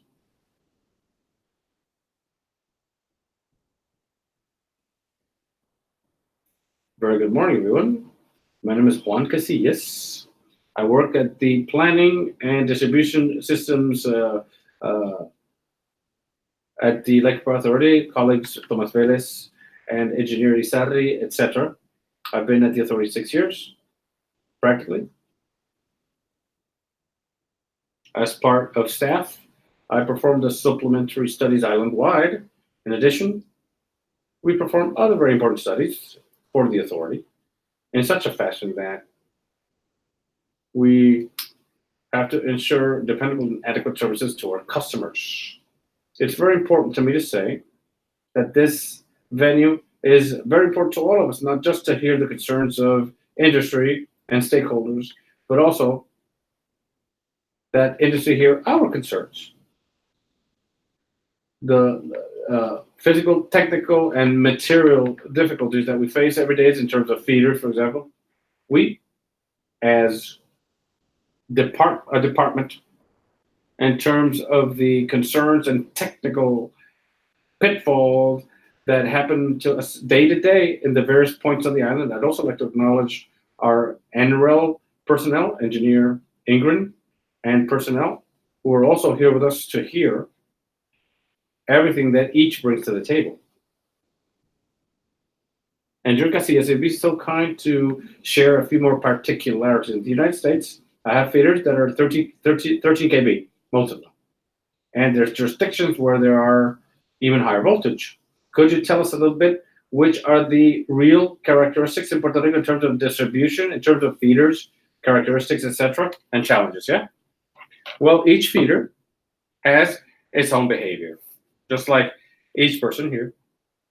We do have distribution level of 7.2 kV less and 8.32 and 13.2. As voltage increases, I could extend that feeder. The more I can extend, the more energy I can provide. And the more voltage regulation will I establish on the feeder. So we as the Electric Power Authority, for a long time, have implemented at the distribution field for 4.16 kV, and maybe from 30 years, that voltage have brought us up to 13.2 kVA, where you, like I said a moment, you can extend 2-3 times that feeder as compared with a 4 kV. We will have much better voltage regulation, and lately, in these days, nowadays, they can distribute and receive much more energy. Speaking about distributed generation, the Electric Power Authority for some time has worked on voltage conversion for 7, 8 to 13 kV, given the characteristics that I've already discussed. Unfortunately, we're still in that conversion process. We have a lot of substations, a lot of feeders that are 4 kV. With calibers, which is important, main characteristic at the regulatory and energy distribution is the truncal caliber. The greater the caliber, the more energy can I transport, the more voltage regulation will be required. But 4 kV feeders that are very common in their rural areas, the calibers are very limited. And that is something we have to face in the future in order to change. And in terms of the materials and physical qualities of the conductors in order to achieve greater penetration of renewable energy.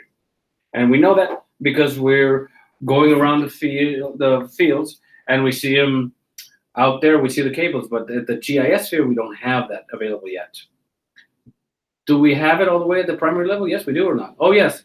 Primary, we do. Yes. Yeah, we do. For you to get an idea, we have transmission, okay? 230 to 115 voltage.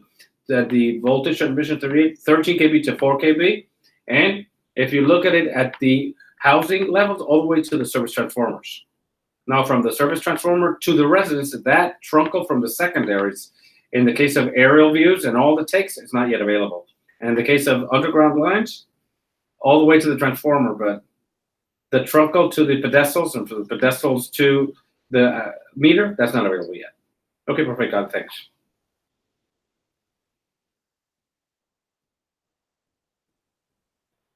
Good morning, my name is Ariel Vargas. I'm a regional administrator to commercial areas, and I'm here on behalf of our customer service director at this table, where I work at the Electric Power Authority. And we're also here to hear all your concerns and to try to bring our firm to thus established by law, and always in search of improving services as much for you as for our customers. I take it that means industry as well as the paying customers. Good morning, my name is Dimitri Cordero. I'm also an electrical engineer and certified installer. I work pro se as an installer and energy consultant. We're here more to see the dynamics from the point of view of the Bureau, industry, and the Electric Power Authority, and how the law interacts with all these parties and how the work is to be done, because certainly most of the concerns have been discussed, or the issues by industry, specifically with regards to feeders, that information that we lack to update, to have on hand in updated fashion. And also one issue that we have with regards to the law that we had already commented at some point, in the case that there's interconnection under 10 kilos, let's say with regards to a feeder that's already at 50% or beyond, maybe a solution could be self-consumption for those customers that are truly interested in having greater dependability than simply savings in energy. Yeah. I met Dimitri when he was at one of the bases. Can you tell us a bit of information? And these again are your personal opinions.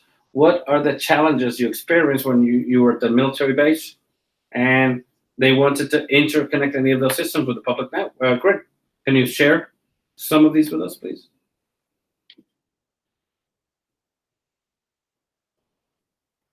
Well, that's a particular case because it's one that the Electric Power Authority found out that there was going to be an interconnection of a distribution or sub-transmission, because we're talking about 38 plus interconnection, and the Electric Power Authority found out about it after its construction, that system was in existence. So that's a pretty, it's a fully distributed system within the base. So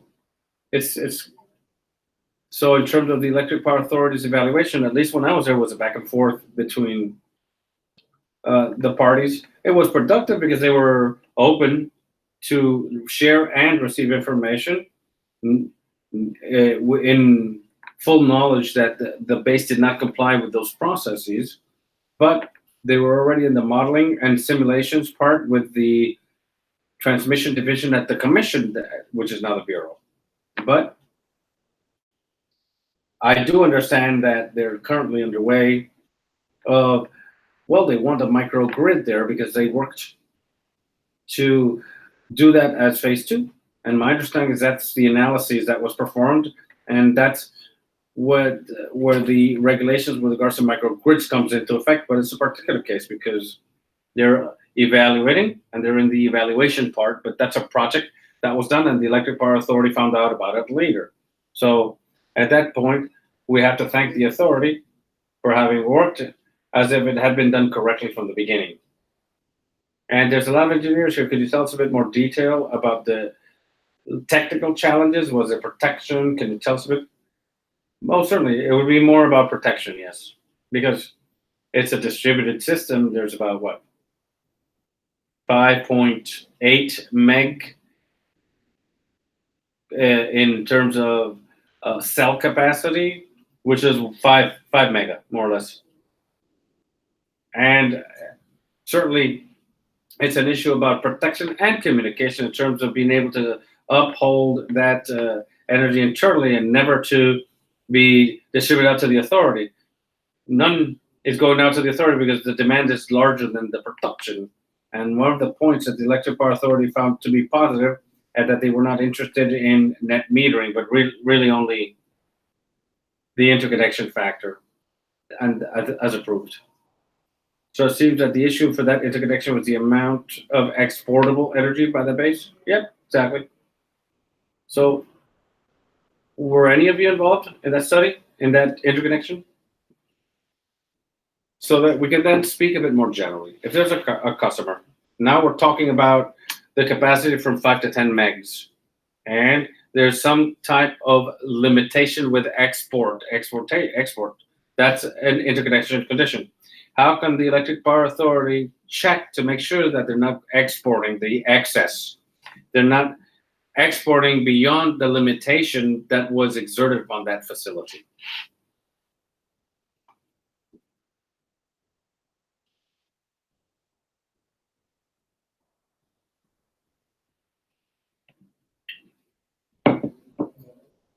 Good morning once again, Reynaldo Varetti.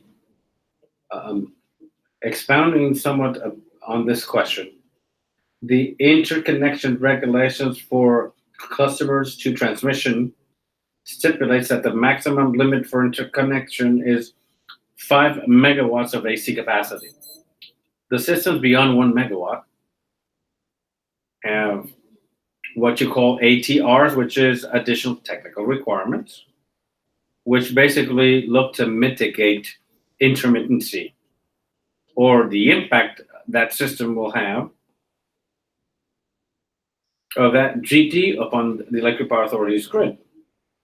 The mechanisms that are used or which are allowed are basically ramping control, where a max decrease by period is, I think, 10% per minute or something like that, more or less. And there's also the frequency response, which, with regards to frequency variations, a mechanism is provided to stabilize. Both are coincide with storage. They work with storage. In the case of Buchanan, the Army base, Air National Guard base too, I think that's a good example of the implications that the aggregation of various systems may have, various GDs, right, on the Electric Power Authority's grid. As he well stated, I guess that would be Engineer Cordero. Did you say 18, Dimitri? 18 GD? Was that? 18, yeah, they had 18. There's basically 15 to 20 GD systems dispersed throughout the base. Fort Buchanan, for a total aggregate of 5+ megawatts, actually 5.8. And amongst them, as far as I understand, there's no communication or synchronicity, however you'd like to say. And it's precise to see because I haven't seen the demand curves, the daily demand curves for them, how they changed throughout time while they continue to increase, adding generation to the system, obviously. First, the demand curve, as is typical in a, let's call, commercial service, right? The demand is greater during the day. Then, as they continue to integrate, then it began to dip. First leveling out and then dipping. But what's most of interest is to see, with regards to the daily demand curve, all that intermittency that's provoked by the system's magnitude. Because I could tell you they were perhaps 2-3 megawatt sags. I couldn't say instantaneously, maybe half a minute probably. I don't know. I can't remember the definition of the graph, but you could see on days where there seemed to be I said there was snow cover. Thank God I didn't mean snow. I meant intermittent cloud cover, I meant. So there were spikes. where suddenly there was demand and then the curve oscillated. So that could be an example of what could happen now at our own grid level in terms of feeders. If we don't achieve the adequate controls or synchronization or synchronicity. Now, changing subjects to what some of our colleagues were talking about, Engineer Peña and Casillas, both engineers, we're aware that the law under the auspices of Act 17, this acceptance that we now have to have of all of these systems below 25 kilowatts imposes certain limitations technically, which require certain improvements. And that, in our prior workshop, we spoke more in detail about, and probably will be the case this afternoon as well. What I'm going to is that we need to be aware, and by the way, we mentioned this in our prior workshop, that the Electric Power Authority, in order to make those improvements as identified, which perhaps will not be the same everywhere, but we will define that certain improvements in our circuits have to be made. So the Electric Power Authority has some fiscal limitations, and there's also time limitations. These are two different limitations. Obviously, whomever is here understands the Electric Power Authority's fiscal problems. Officially, we've been under Title III bankruptcy for 3 years, but in practice, we were already in a precarious or deficient financial situation. And then, obviously, the Electric Power Authority is betting on federal funds, FEMA, also assignments of billions of dollars, which is the Electric Power Authority's aspiration in order to do mitigation. But we also have to be careful with that, because not necessarily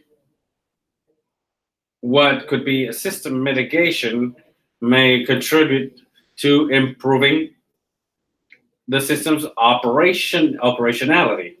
I'll explain. An improvement could be as simple as putting a feeder underground. Okay, what does that contribute operationally in terms of synchronicity and communications? Well, frankly, nothing. So what I'm going to is, when the new regulations are drafted, we have to search for a balance amongst the aspirations we all have in terms of a highly synchronized system where there may be very high integration or penetration into the authority's grid, I guess, of renewable energy needs, versus the technical limitations and financial limitations that we have for both the fiscal situation as well as the time frame that it would take to make the improvements. Because in fact, if tomorrow the Electric Power Authority received $10 billion, God willing, let's say, hey, 10 billion, go improve the system. Well, how long? How much time, honestly, how long would it take to do all that improvement? And we're talking years, long years. And probably it would start at the transmission sphere and maybe a few distribution focused to certain substations, because we have to balance where the improvements are to be applied. So we need to be aware that there's various limitations in terms of resources, be they technical, fiscal, and time-wise, that we need to consider when we are going to draft regulations. Excellent points, and by experience, definitely. Given resiliency, you can increase if you inter lines, like talking with Engineer Casillas. One thing we can explore, if we're going to identify certain lines to inter, that would be the time to increase caliber. And if they're not in easement areas, to put them in easement areas and try to do 2 or 3 projects during the identification of any improvement, any permanent improvement that is to be made in order to increase resiliency of the grid, and certainly to increase caliber, would then add further capacity to interconnect. Be so kind to use the microphone to interconnect energy. And please introduce yourself for the record. Thank you. Hello, my name is Engineer Yvette Denise Sanchez. I work on regulatory affairs for transmission distribution at the Electric Power Authority. And I've been a party to the group that have been working with regulations for GDs from the onset. I've been in that area for 23 years. I'd like to add to something Engineer Balletti was saying. Despite any 10 billion forthcoming or not, we also have to keep in mind that FEMA provides funds for mitigation purposes of certain issues. It's not that the 10 billion can be used to purchase a program that gets all the areas green, yellow, and red for you to see clearly. Because if that isn't part of what FEMA provides that money for, we cannot use it for that. Very good point as well. Perhaps the narrative would have to be explored so that they know that this type of information is critical to be able to interconnect more renewable energy and distributed energy that will add more resiliency to the system, because those systems are closer to the charge. It depends on the narrative, right? Exactly, yeah. That will be something that we'll see afterwards, how that will work in terms of what we can do with what they provide us funds, and that they understand which of those efforts can actually help to improve these systems. But we have to be clear that we can't use whatever we feel is a better idea. Perhaps this, it will be as to what they determine for the reconstruction of the system, which is why they're giving it to us. Engineer Sanchez, a very important point, yes. Whom has to determine what is needed for resiliency of Puerto Rico's public grid is the Electric Power Authority. I understand the FEMA thing. Yeah, we can explain to me, yes, certainly. It is what it is your energy department that provides the technical knowledge, but at the end of the day, whomever runs the grid is the Electric Power Authority. And the Electric Power Authority has the opportunity to articulate what is needed with regards to, for example, information in order for the system to be more resilient. I tell you this, all of us speaking together, because that narrative has to be put before them. Another point that I take advantage to give my opinion about regarding the matter is that the Electric Power Authority, as a public utility, has the responsibility to safeguard the energy it supplies, that it be dependable and safe, as offered, that is promised, right? That it's the right of all customers, not only those who have GD systems. Wherefore, everything which implies money that the Electric Power Authority has to invest in order to be able to comply with what is imposed by laws and regulations is money that we also have to include in our customers' invoice, those who have GD and those who don't. And thereby we penalize those who don't have GD in order to benefit those who do. And we, as a public entity, have to safeguard all of our customers' rights, and I think that the Bureau also has to do so.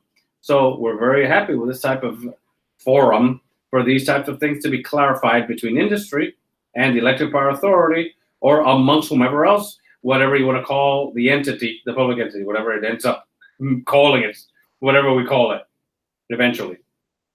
This is a comment based on my experience, limited experience with this subject. But when, for example, here in Puerto Rico, the Interconnection Conference was held years ago, I was highly impressed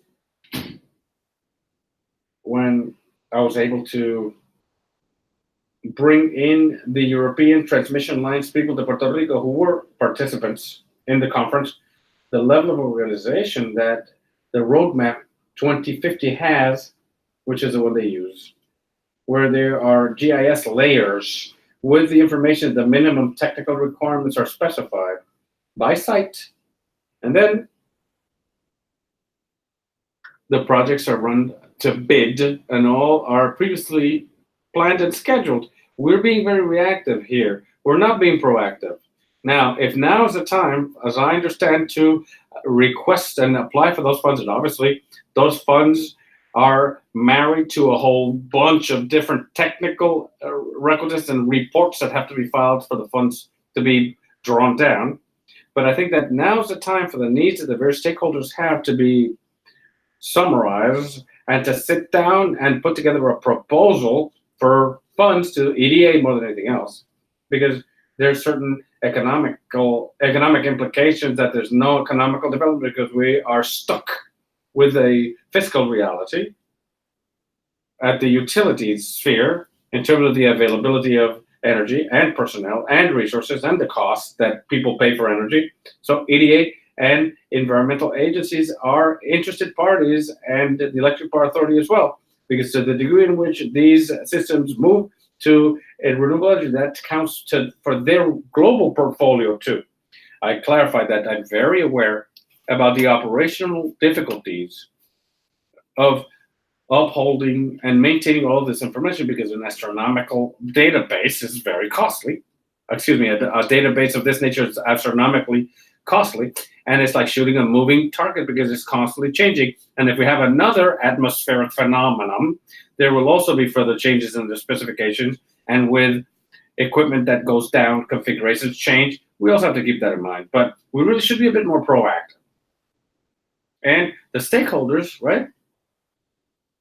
I now forget the word in Spanish, the stakeholders in Spanish, or interested parties, also have to be participants in the process. And that is also a process that includes education to all stakeholders. That the ideal is X, but we can get to Y first before we talk about Z. Good morning, everyone. I got the last turn at bat here, and my colleagues have certainly done an excellent job as describing or talking about the various challenges we face. And that, well, extends to us all, from industry and utilities. My name is Daniel Schultz, and I'm an electrical engineer, and I worked for close to 11 years with the Electric Power Authority, with all of these gentlemen right here, and Denise. Particularly within that period, I had the opportunity to acquire experience in the field that was precisely the development of regulations with Miguel Irizarry. I also had the opportunity to perform a great amount of supplementary studies with Mr. Peña, Juan Casillas, and colleagues et al. And we also had the opportunity to perform studies related to voltage regulation, power or energy quality studies, potency. And recently I've been exploring further frontiers. I'm in that blue area at Ecoelectrica with Carlos Reyes and team. And that's a drastic change, if you like. And now, knowing thermodynamics in more detail, however, what is renewable energy sources and their integration in power systems is something that I've studied carefully, something which I'm passionate about, and something that I would certainly like, as an engineer in the end, to be part of the solution in order to harmonize all of these issues. Now, when you did the supplementary studies, what were the challenges? Well, I was there from the beginning. I believe that we performed the very first supplementary area in the south, not blue. He just pronounces with an L again. So this has also been a learning process. We, as part of the elements that were considered in order to develop the guidelines in the first place, and we didn't want to reinvent the wheel as much as to learn from the best practices of industry, people who had already undergone the experience in the United States, for example.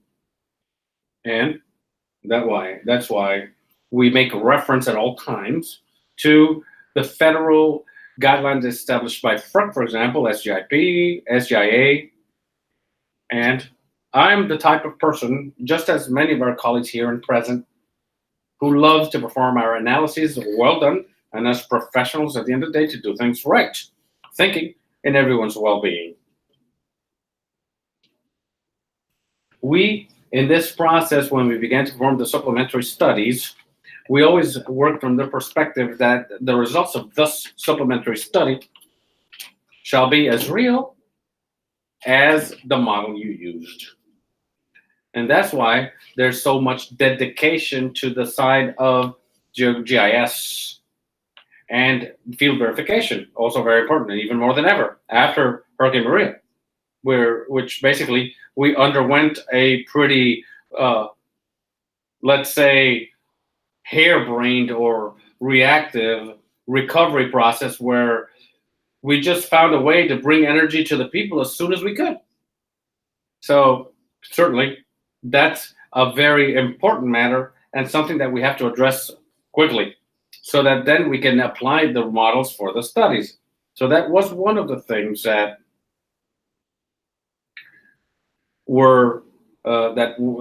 presented certain challenges. And just as we mentioned earlier, these are technologies that are in continuous flux. At the beginning, you were talking about inverters with the new features or functionalities, and the something 47 standard adjustments. This is moving quite quickly, and there's pre-established goals at various jurisdictions that are pretty aggressive, and industry in turn has to be part of the equation. It's important to state that the capacity established there in the standard and with which the equipment would have to comply to be certified by the 1547 standard, we would have to establish efforts to achieve or to be part of the solution. But again, there will always be a transition period through which we have to be aware of what we have and how we can plan, taking into consideration those future elements that are not yet online. If you pass the microphone to the lady, please. Yes. Good morning, Cynthia Otero from Landfill Gas Technologies. We're not GTs, but we do have a contract with the Electric Power Authority. What capacity? Maximum capacity 4 megs. We're running lower, certainly, because we have 2 projects, and we've only installed 2 motors, which is 2.4 right now total. We are not a GD as such, but the interconnection process was what gave us the largest headache, because at a given moment, given that there wasn't a standard within the Electric Power Authority with different areas, different engineers working at different moments, communications were also very problematic for the same reason, because signals weren't defined specifically, and that really caused a lot of waiting around for information as to what we had to comply with, and based on the signals, you have to have equipment, and that equipment isn't something that's in stock, but rather have to be programmed. Oh, they're not stock. And that process for interconnection took about 2 years. And to that, we add the 2 prior years for design and development, and then a weight of equipment in transit. So maybe when we're in a group, we could share how we could improve. Oh, most certainly. In our case, that was really that we understood that within the Electric Power Authority, each area had their own standard. But I don't know, perhaps with the regulations for GD projects could address that and standardize probably, yeah? Yeah, that's what we're looking to see if systems such as yours, because you're supporting more the grid, right? As part of the interconnection process to make it more expedited, yeah, or agile. Yes, very good, thank you. Hello, my name is Kai Stanfield. Vamos a español. Y estamos aquí como parte del consejo. We're here to learn and to help the commission with the rules for interconnection and to share best practices in the United States that have proven effective for other states. I'm strictly here to learn, first of all, and to listen what you say. Hello, my name is Sarah Baldwin, also with IREC. I'm Vice President for the Regulatory Program, and we are an ONG, a non-profit or non-governmental organization, rather, and we work in various states on this subject of interconnection, and also with regards to other policies and grid rules. Just as my colleague was saying, we're here in support of everyone to learn and to do what we can. We're also working with the commissioners on the microgrid rules and all of that. So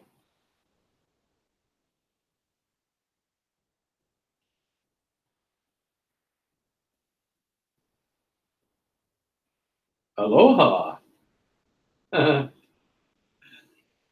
Spence, me llamo Carl, trabajo para Blue Planet Energy, estamos basados en Hawái.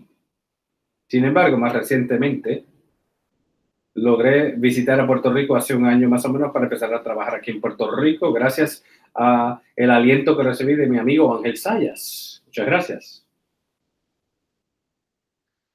Mi experiencia en Hawái ha sido conformada, realmente ha conformado la dirección que tomamos aquí en cuanto a los estudios de interconexión que tomaron tanto tiempo allá y que costaron tanto dinero y realmente demorando el juego.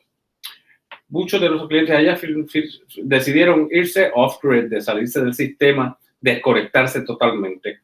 Y por eso se alza la interrogante que debemos ser todos defectores de la red o de ser conectadores inteligentes a la red. Cuando se contempla Hawái, podría servir de algún tipo de ejemplo. Nosotros lo vemos como un ejemplo bastante horrible a seguir, ¿ok? Así que esperemos que ustedes no sigan la misma dirección.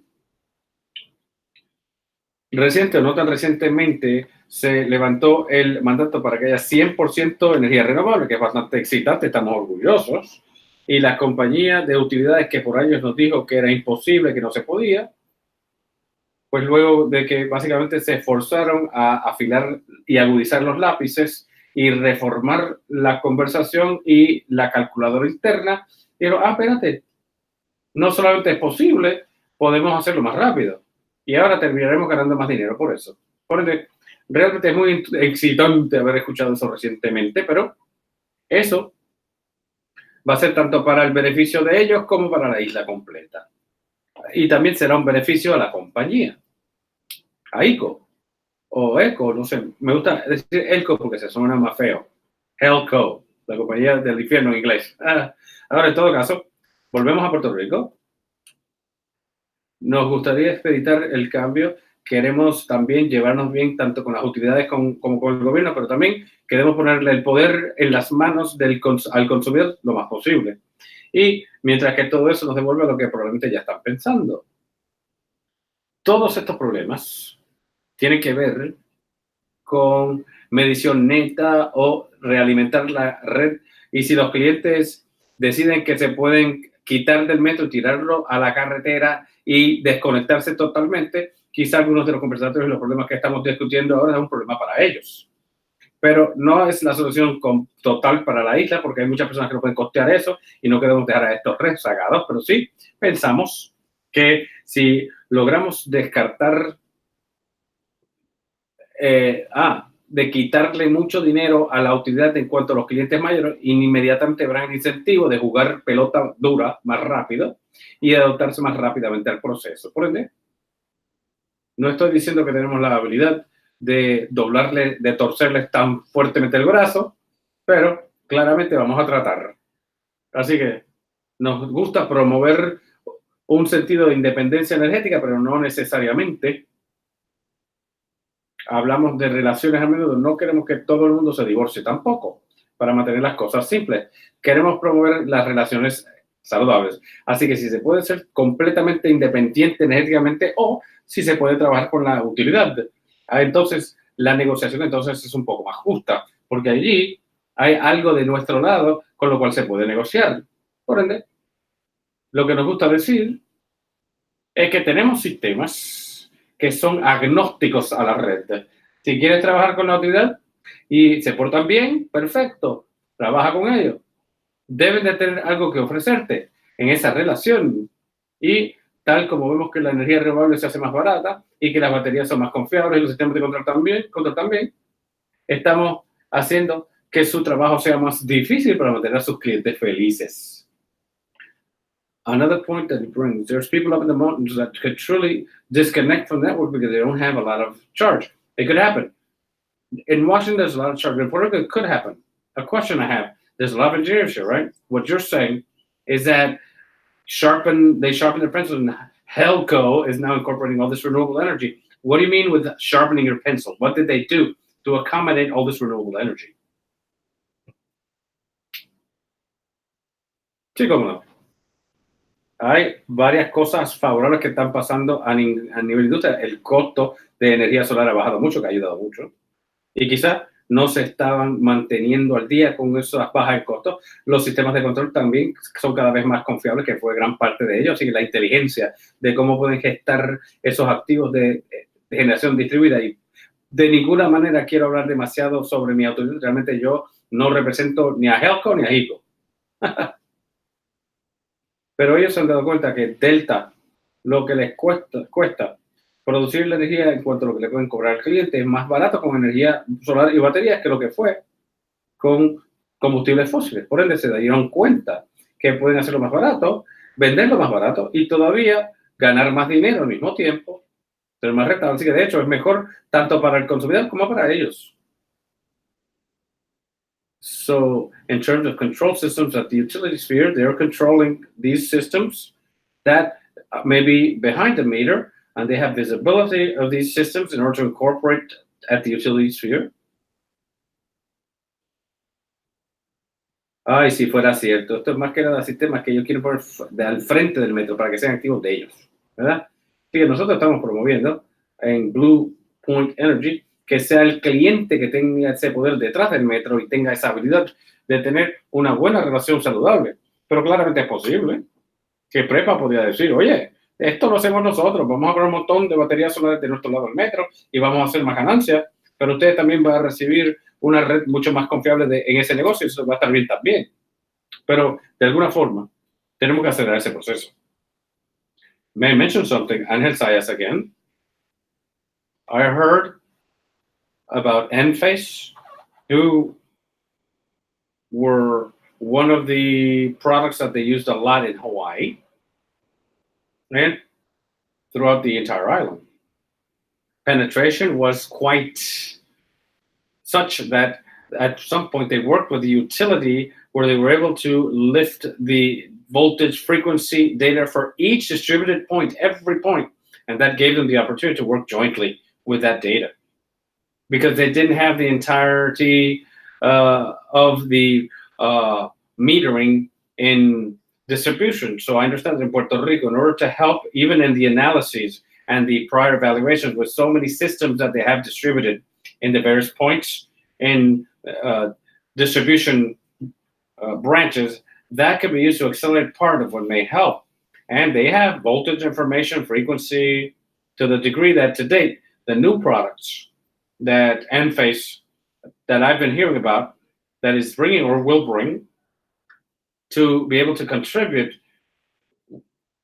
reactively, and also to be able to use use reactively and use actively as necessary, even for voltage stabilization. So I think that we've gotten to a point at which, if we want to accelerate the implementation of renewable energy, that type of equipment, which is not only at Enphase, but in other systems as well, and manufacturers will certainly contribute to the utility and can be part of the promotion of it and conversations. Yes, that's the change that we're seeing in the industry, that people like you are performing duties that used to be solely the utilities traditionally, and it oftentimes becomes even more cost effective to use these resources, but you have to incorporate. Isn't that wonderful about our space currently? Gentlemen, we're here. Table, we'll put the table numbers later. Good morning, I don't have a microphone. Is that red or green? Can you hear me now? Yeah, I can hear. Good morning, my name is Jose Aleman. I'm a professional electrical engineer as well as an independent consultant, certified as a photovoltaic industry, and I'm here interested in participating in improving the grid in Puerto Rico. I'm a retiree from the Electric Power Authority some years ago with training and experience in project management to include Buchanan, under consent decree, etc., and with experience also in training to include academia. Thank the Bureau for this professional venue, participatory venue, because really there's very few, and which promote dialogue, intelligent public dialogue, because we have very few public forum that has that features intelligent dialogue, and there's also an effort towards transparency that we see very little in the government for too long. I'd also like to bring to our attention a concern, which is, even though within this venue, all those of us here and present are professionals, everything that we're discussing truly has an impact on the general public. And if the general public does not understand even the basics of what interconnection is, in order to be able to ask whomever is rendering services or to ask the utility, then in fact, our efforts will be diluted or may be diluted, publicly speaking. And then, I don't know if this would correspond to the Bureau, the responsibility as to the next step, which would be venues for the general public that explains interconnection to the general public and not only professionals who work in this field, in order to help raise the level of public discussion intelligently and achieve a better interconnection project for Puerto Rico. Yes, and we know that this event is open to the public, definitely, as to how to educate the public in the issues of interconnection. The past network, we have one or two people who were citizens, and they talk very candidly. I don't know if we have citizens here in present today, but we're open to the general public. Here we go. We're coming to you. You're the next speaker. Let's get you a mic.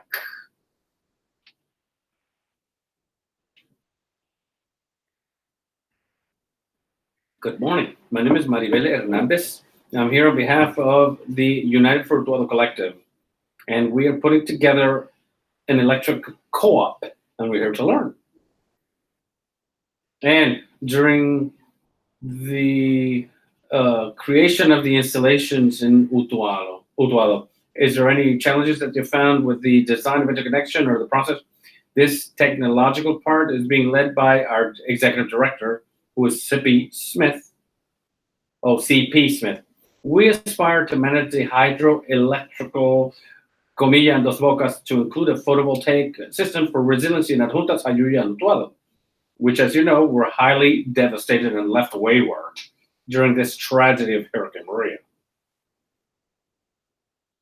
I quote, "We were left forgotten."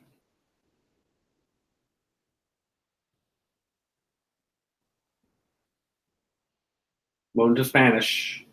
Buenos días, casi buenas tardes. Mi nombre es Sherry Stapp y soy ingeniera en el Laboratorio de Energía Renovable, el Departamento de Investigación de Estados Unidos, y estoy aquí para hablar de procedimientos de interconexión, al igual que la construcción segura de energía solar en áreas de huracán y de inundación. Could you share a challenge which you've experienced during your work that you could share with us? Me parece que el reto universal es la disponibilidad de datos y el saber qué podemos hacer, qué no podemos hacer de acuerdo a la disponibilidad de los daños que se sufrieron por parte del huracán a la red en cuanto a cuáles serían mejores prácticas prospectivamente, pero el reto mayor ahora mismo es probablemente tener todos los datos que requerimos para hacer recomendaciones adecuadas.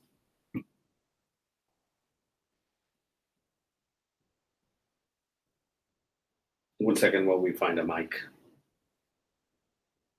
Disculpen, mi nombre es Michael Ingram y trabajo con el mismo Laboratorio de Energía Renovable Nacional con Sherry, y estamos tratando de ayudar a Puerto Rico a integrar la nueva norma EPR-MI 54 en la norma, y tal como ya dice, también estamos trabajando en la interconexión física estructural de las energía fotovoltaica porque se sostenga en cuanto a huracanes.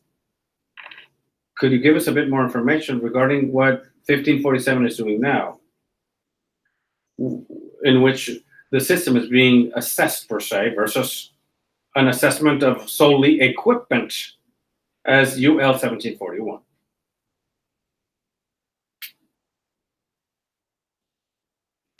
Creo que hace una pregunta sobre la traducción, pero un poco, si podría darle al grupo una idea de cómo la 1547 está contemplando el sistema DR versus el UL 1741, que solo contempla el equipo.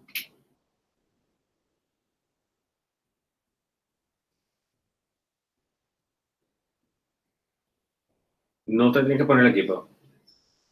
Si nos puede dar algún tipo de idea en cuanto a la que la 1547 está haciendo hoy día con respecto al sistema de ER versus UL 1741, que solamente contempla el equipo mismo. Claramente. Me gusta hablar en metáforas, por ejemplo. La 1547 antigua del 2003 es como para la utilidad y para los desarrolladores tener solamente dos herramientas en la caja, un martillo y un destornillador regular. La nueva 1547 de 2018 nos da varias herramientas mucho más sofisticadas, que varias capacidades adicionales. No se trata de regla ni norma para la interconexión, pero provee las capacidades a los desarrolladores y a los modeladores y a las utilidades para poder subsanar muchos de estos problemas, por lo menos abordarlos, según se han discutido hoy. La diferencia entre 1547, que es la triple, la norma triple, es que nos provee esas capacidades y herramientas. Hay una segunda norma que es el 1547.1, la cual dispone pruebas. Una regla para acomodar y asegurar que el equipo avale las normas. La UL 1741, que se actualizó luego de ello, es el de la pieza de certificación. Todo el equipo eléctrico que tenemos tiene una certificación UL a ese equipo en particular, que es 1741, que es la certificación para los inversores, que todos vamos a instalar. Por ende, ellos certifican el equipo a la nueva norma IEEE. ¿Les ayuda eso? Sí, cómo no. So we can see that 1547 is looking at the DER system. We're talking about photovoltaic generation, right? But here in Puerto Rico, we also have photovoltaic, and we're also buying storage in addition. There may be people, so the utility, in order to increase or try to increase the capacity for interconnection, may have control of some charge. It uses and uploads the charge when there's voltage fluctuation, and these would be distributed energy resources. Under 1547, they're looking at them as a system. And now, in that certification, the equipment is being accredited to being certified under UL 1741. So what we're looking for is how to expedite these types of certifications within the licensed engineer's certification. He or she will know that this has been listed with whichever list, right, is going to be put together as to pre-approved. And there's many lists going around. There are lists that are only for storage. There's others that are just for net metering. So how do we harmonize all of these lists? Perhaps under a process such as 1747, which is to certify DER systems, and that all those distributed energy resources already have all those elements accredited to make it more expedited. Sir?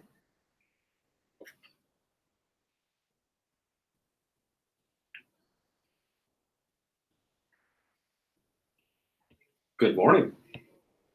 My name is Engineer Antonio Torres Susan. I have 35 years of experience in the electric industry, 25 of which were the Electric Power Authority, within the operations division for the electric grid, in charge of the energy administration system. During those 27 years of the authority, I also participated in the development of minimal technical requirements working group for renewable energy and utility scale projects, and I was responsible for the technical development of all the projects for renewable energy generation at utility scale. I was in charge of energizing and synchronization of Illumina parent projects, among others, and Puta Lima. After retiring from the authority, I founded my own company for consulting and services for the electric industry. And I've worked as consultant for renewable energy projects at utility scale, or also industry projects with a particular company, phonetically not heard. And other industry clients include the Electric Power Authority,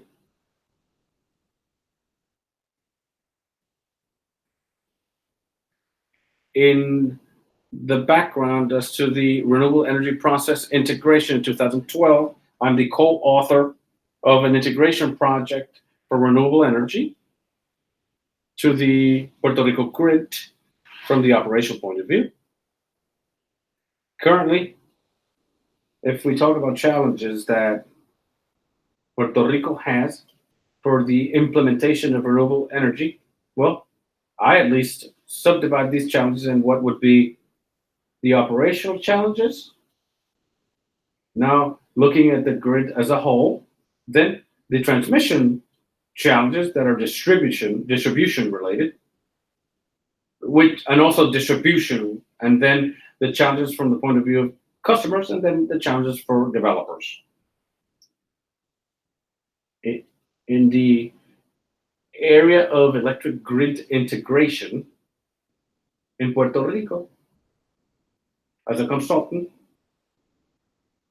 the major problem we've seen is from the generation equipment integration, because in Puerto Rico, given the authority's fleet in terms of steam, large steam units, you have the problem in which you have to generate with your units during a period of 24 hours. And we performed a 1-year full study. And the number one program was how to manage the commission of generation units to be able to satisfy Puerto Rico's demand, which during the day we have all renewable energy, solar, and at night you don't. In the case of Puerto Rico, different to Hawaii, Hawaii has solar during the day and wind at night.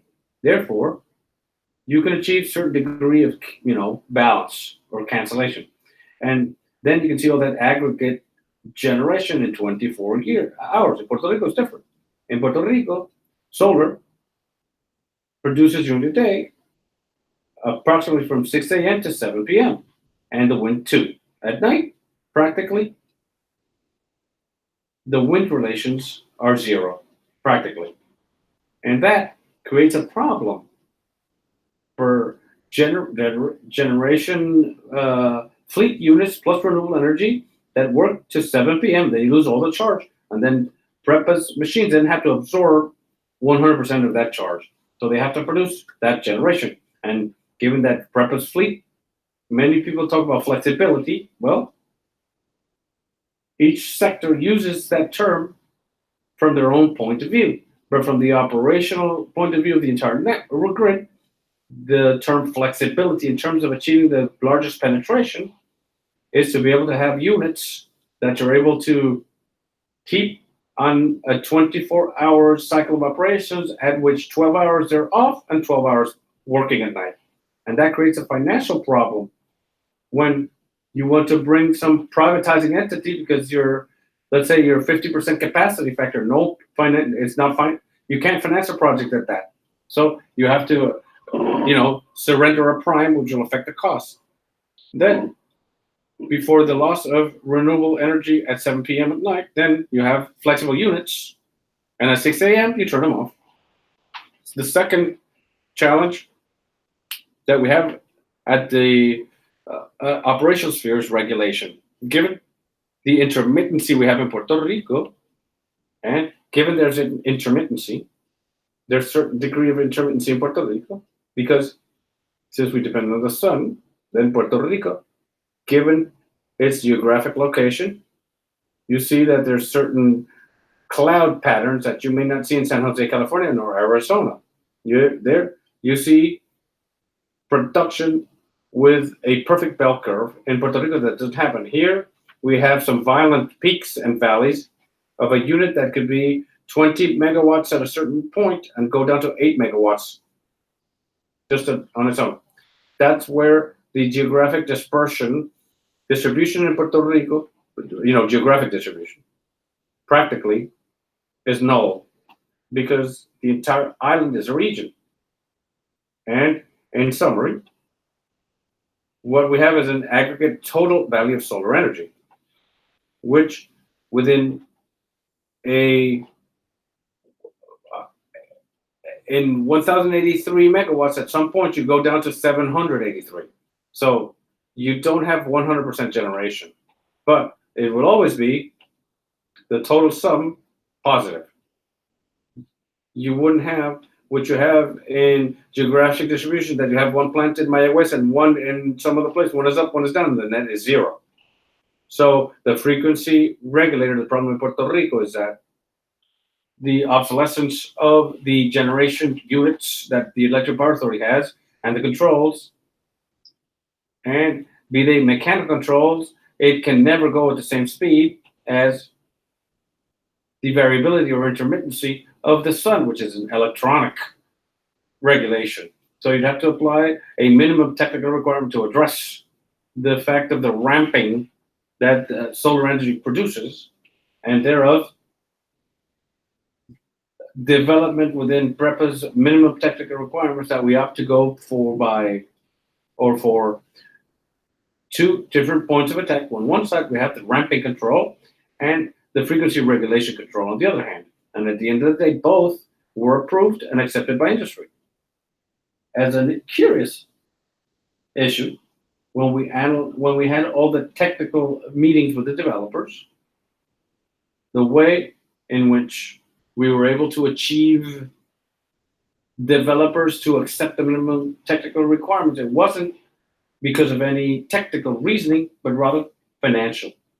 Because the fact of not having minimum technical requirements in Puerto Rico's grid was going to cause serious problems, which would adversely affect the financial viability or the investors' expectations in order to ensure their ROI. So then they accepted that in Puerto Rico, they'd have to accept the minimum technical requirements in order to guarantee the grid stability. In the case of transmission, obviously, that's where the unit commitment part affects a lot, as well as low flow. In Puerto Rico, while the more renewable energy generation in the north is positive because you don't depend so much on the transfer from south to north. So we all agree that the closer the generation to the charge for that distributed generation asset, the closer to the charge, the better the stability and the operation of the grid. As I said before, in the case of Puerto Rico, all the projects in the north are welcome, obviously, within all the constraints there are for gradation. In the area of distribution, and this is my opinion here, the greatest problem is voltage regulation. That problem is being tested out, and there's already situations in the distribution grid where there's renewable systems residentially, which are not producing the amount of energy because the problem that the response or variability of renewable energy, which in turn affects or causes a variation of voltage variation against the mechanical transformer's abilities or capacity. In California, Sacramento, 8 years ago, we saw some cases where they were assessing where to place batteries, whether at the substation or different feeder points, in order to manage that problem. in the case that inverters are ever more intelligent and have the capacity to contribute to the solution, then that could be a mechanism where the inverter at the distribution level regulates the voltage so as to not skew the tach chamber's mechanical componentry. Now, on the side of customers, well, you say mechanical because it's not automatic. Yes. For our customers, the cost of improvements was discussed from, it's obvious that the applicant has to pay for improvements. From our point of view, because I, as a customer of the Electric Power Authority, who don't have distributed generation, I shouldn't be the person who pays for improvements to the grid. There's a lot of talk of the solar tax, and no one has discussed that subject, but I'll dare to speak of it today in the sense that it's been demonstrated technically, and I'm a renewable energy consultant. I've been on both sides of the coin. A residential producer produces energy, uses PREB's infrastructure.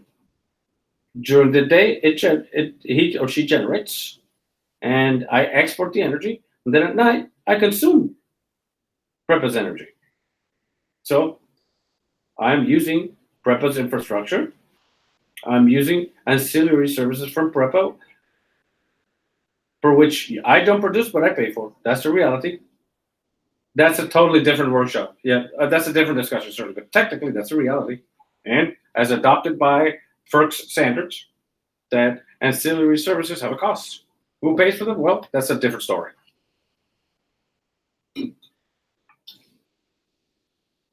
For developers, the challenges include the obtainment of information, just like Sayas was saying. Let's say that the law is good or bad. I'm not going to enter, but from my point of view, there's an error, because an expedited procedure, there's no such thing as expedited procedures, because nevertheless, the Electric Power Authority has to do its studies. Ideally, they should have the data at the onset of their processes, because at the end of the day, well, they want to sell the equipment, and then you can say, I'm not going to have any problems here, right? And then I'm not going to be told that I have to pay $5,000 for in a $16,000 project that'll kill the project. So that should be corrected. Within my own concerns, obviously, there are rumors that there's lobbying to eliminate the minimum technical requirements for projects for purchase agreements, I guess contracted beyond 5 megawatts. That's a purchase power agreement connected to the transmission grid, which would have minimum technical requirements, but from 1 to 5, which have additional technical requirements. I think that caveat for sub-transmission infrastructure in Puerto Rico and the United States, its distribution, and you have to consider it. Let's try to define what you're saying, because I think that it's very important that we need to explore this. You're talking about capacity here. Capacity 1 to 5 or beyond 5. Perhaps what we should explore is what is the intention of that generator. That generator's intention is to supply the grid, a whole grid, because that's where we enter into issues about stability. And in those generators that are interconnected in order to supply the grid, the large grid, the utility, whether we have frequency regulation requisites. Well, then we'd have to enter into how we divide up, how we group the various types of projects. Yes, projects. In the residential case, currently they have certain requisites. 1 to 5 have other requisites. So when we go to purchase power agreements, there are other requisites. To date, I understand those requisites to be valid, but should go into discussion. That the discussion shall change because technology changes. Then you can say, oh, I can do it this way, but then next year you can do it the other way. But in the case of the industrials or manufacturers who want to supply their own energy and not export, in the case of net metering, to date, the Electric Power Authority, within its own processes, which is a little bit different. However, at the end of the day, the concept of the price is that you supply your own charge, and the question they asked before is how you guarantee that that happens, because within the protection scheme itself, you guarantee that there will be an export. The moment there's an export, you will disconnect and you'll be left out of the grid. And I've been a consultant for industrial projects where you have, you supply your own charge, you will never export. In the case of renewable energy, like in the case of Bacardi, who have their 2 windmills, their protection system establishes that they cannot export. And those are the challenges that we'll be discussing at the tables this afternoon. Perhaps it's based on functionality, such as, that is, functionality is going to be, I will be consuming, I will not export. This will be to supply the grid, and this is to supply behind the meter. So perhaps instead of capacity, we should explore the system's functions. Now, we're now going to divvy up in group after lunch, of course, but we have people that still, let's quickly, we only have a few minutes. Well, in terms of the Bureau, I'm seeing an acceleration in the area of microgrids, of which I participated as consultant in the economic development projects, as well as the development of Roosevelt roads, and it's not clear. There's a concept, but you have variables. And if that isn't clear, then I've already begun to study 1 or 2 additional cases there. And within what the consortium or customer wants does not attune technically to the technical reality, doesn't attune to the regulation, which is still not very clear. Oh, indeed, that needs to be defined. We're going to define a microgrid as facilities can disconnect from the utility. If we define it that way, then we have a whole bunch of behind the meter systems that are going to be disconnected. Are those microgrids, or are microgrids if you have a controller, and that controller is available to the utility? These are things we have to explore. So if you're going to have timelines, then that complicates it. So there's different levels, I think, depending upon the degree of functionality and requirements and methodologies of operation, or what the client wants to, customer wants to achieve, or the government, the agency, whomever. Then there'd be a spectrum of potential alternatives. And if they're not contemplated within regulation, then you can end up in a dead-end street where people don't know how to proceed. Hello, my name is Malu Velasquez. I'm the executive director of Reimagine Puerto Rico in Spanish. Reimagina is a nonprofit initiative that was created 2 months post-Hurricane Maria with the intention of developing consensus and recommendations for the reconstruction of Puerto Rico, for Puerto Rico to be stronger and more resilient, and to try to optimize the use of federal funds. There are various representatives or persons who participated in our work groups for energy, right? We developed 97 recommendations for the reconstruction of Puerto Rico, and in the matter of energy, we developed a goal to transform Puerto Rico's electric grid to be dependable, affordable, resilient, and to minimize its adverse impacts to the environment and health. So many of these recommendations were included in the government recovery plan and the housing planning for GDPR funds. And we are now implementing the recommendations, and we're trying to promote participation from the citizenry in all these recovery processes, and that there be more transparency. I was part of the advisory committee before the Senate for the development of the new public policy, energy public policy law. And probably it's not perfect, but I think it's a great advancement. Much of what we'll achieve, like more flexibility for customers as well as for people to connect their renewable energy systems. I know that there's a lot of frustration from customers for whom it's very difficult to connect, and it takes a long time, right? And I know that there's other challenges regarding their grid, at which the system needs to be updated in order to be able to receive all this distributed energy. There's no talk here about the fact that the grid modernization plan has new hired consultants by the Electric Power Authority, and I've seen the draft that would also have its influence on the IRP. So basically, the electric grid, how we work here on, will be very important for the Puerto Rico's economy. So we're here trying to promote the development of a resilient system, and we have a lot of things up in the air, like privatization, IRP, who will take charge of certain things further ahead. There seems to be a lot of variables up in the air that we need to figure out. And during the study, you could share with us those interconnection challenges that you contemplate. Well, I don't have a lot of knowledge. I admit I don't have a lot of knowledge in interconnection matters, but I do have people close to me. My husband has a renewable energy company, for example, and has very difficult experiences to connect commercial projects currently. It is necessary to expedite process, to make them uniform, and to add resources. Very important. Currently, he has a project that's been pending 10 months, waiting review for the relay study. 10 months, okay? Something that probably should take 1 month max. And I understand that's because there's only one person who addresses these cases. That definitely is a challenge. Most certainly, thank you very much. Would anyone hasn't been, oh, pardon me, sir, you haven't spoken yet? Yeah. Hello, yes.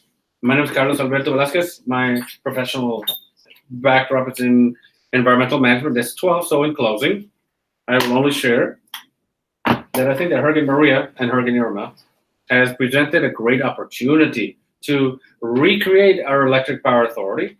And I think that an important first step will be these workshops to include ample participation, diverse professions, people out from the community, in order to participate in the reconstruction of a new electric power authority. And with that, I close. Thank you.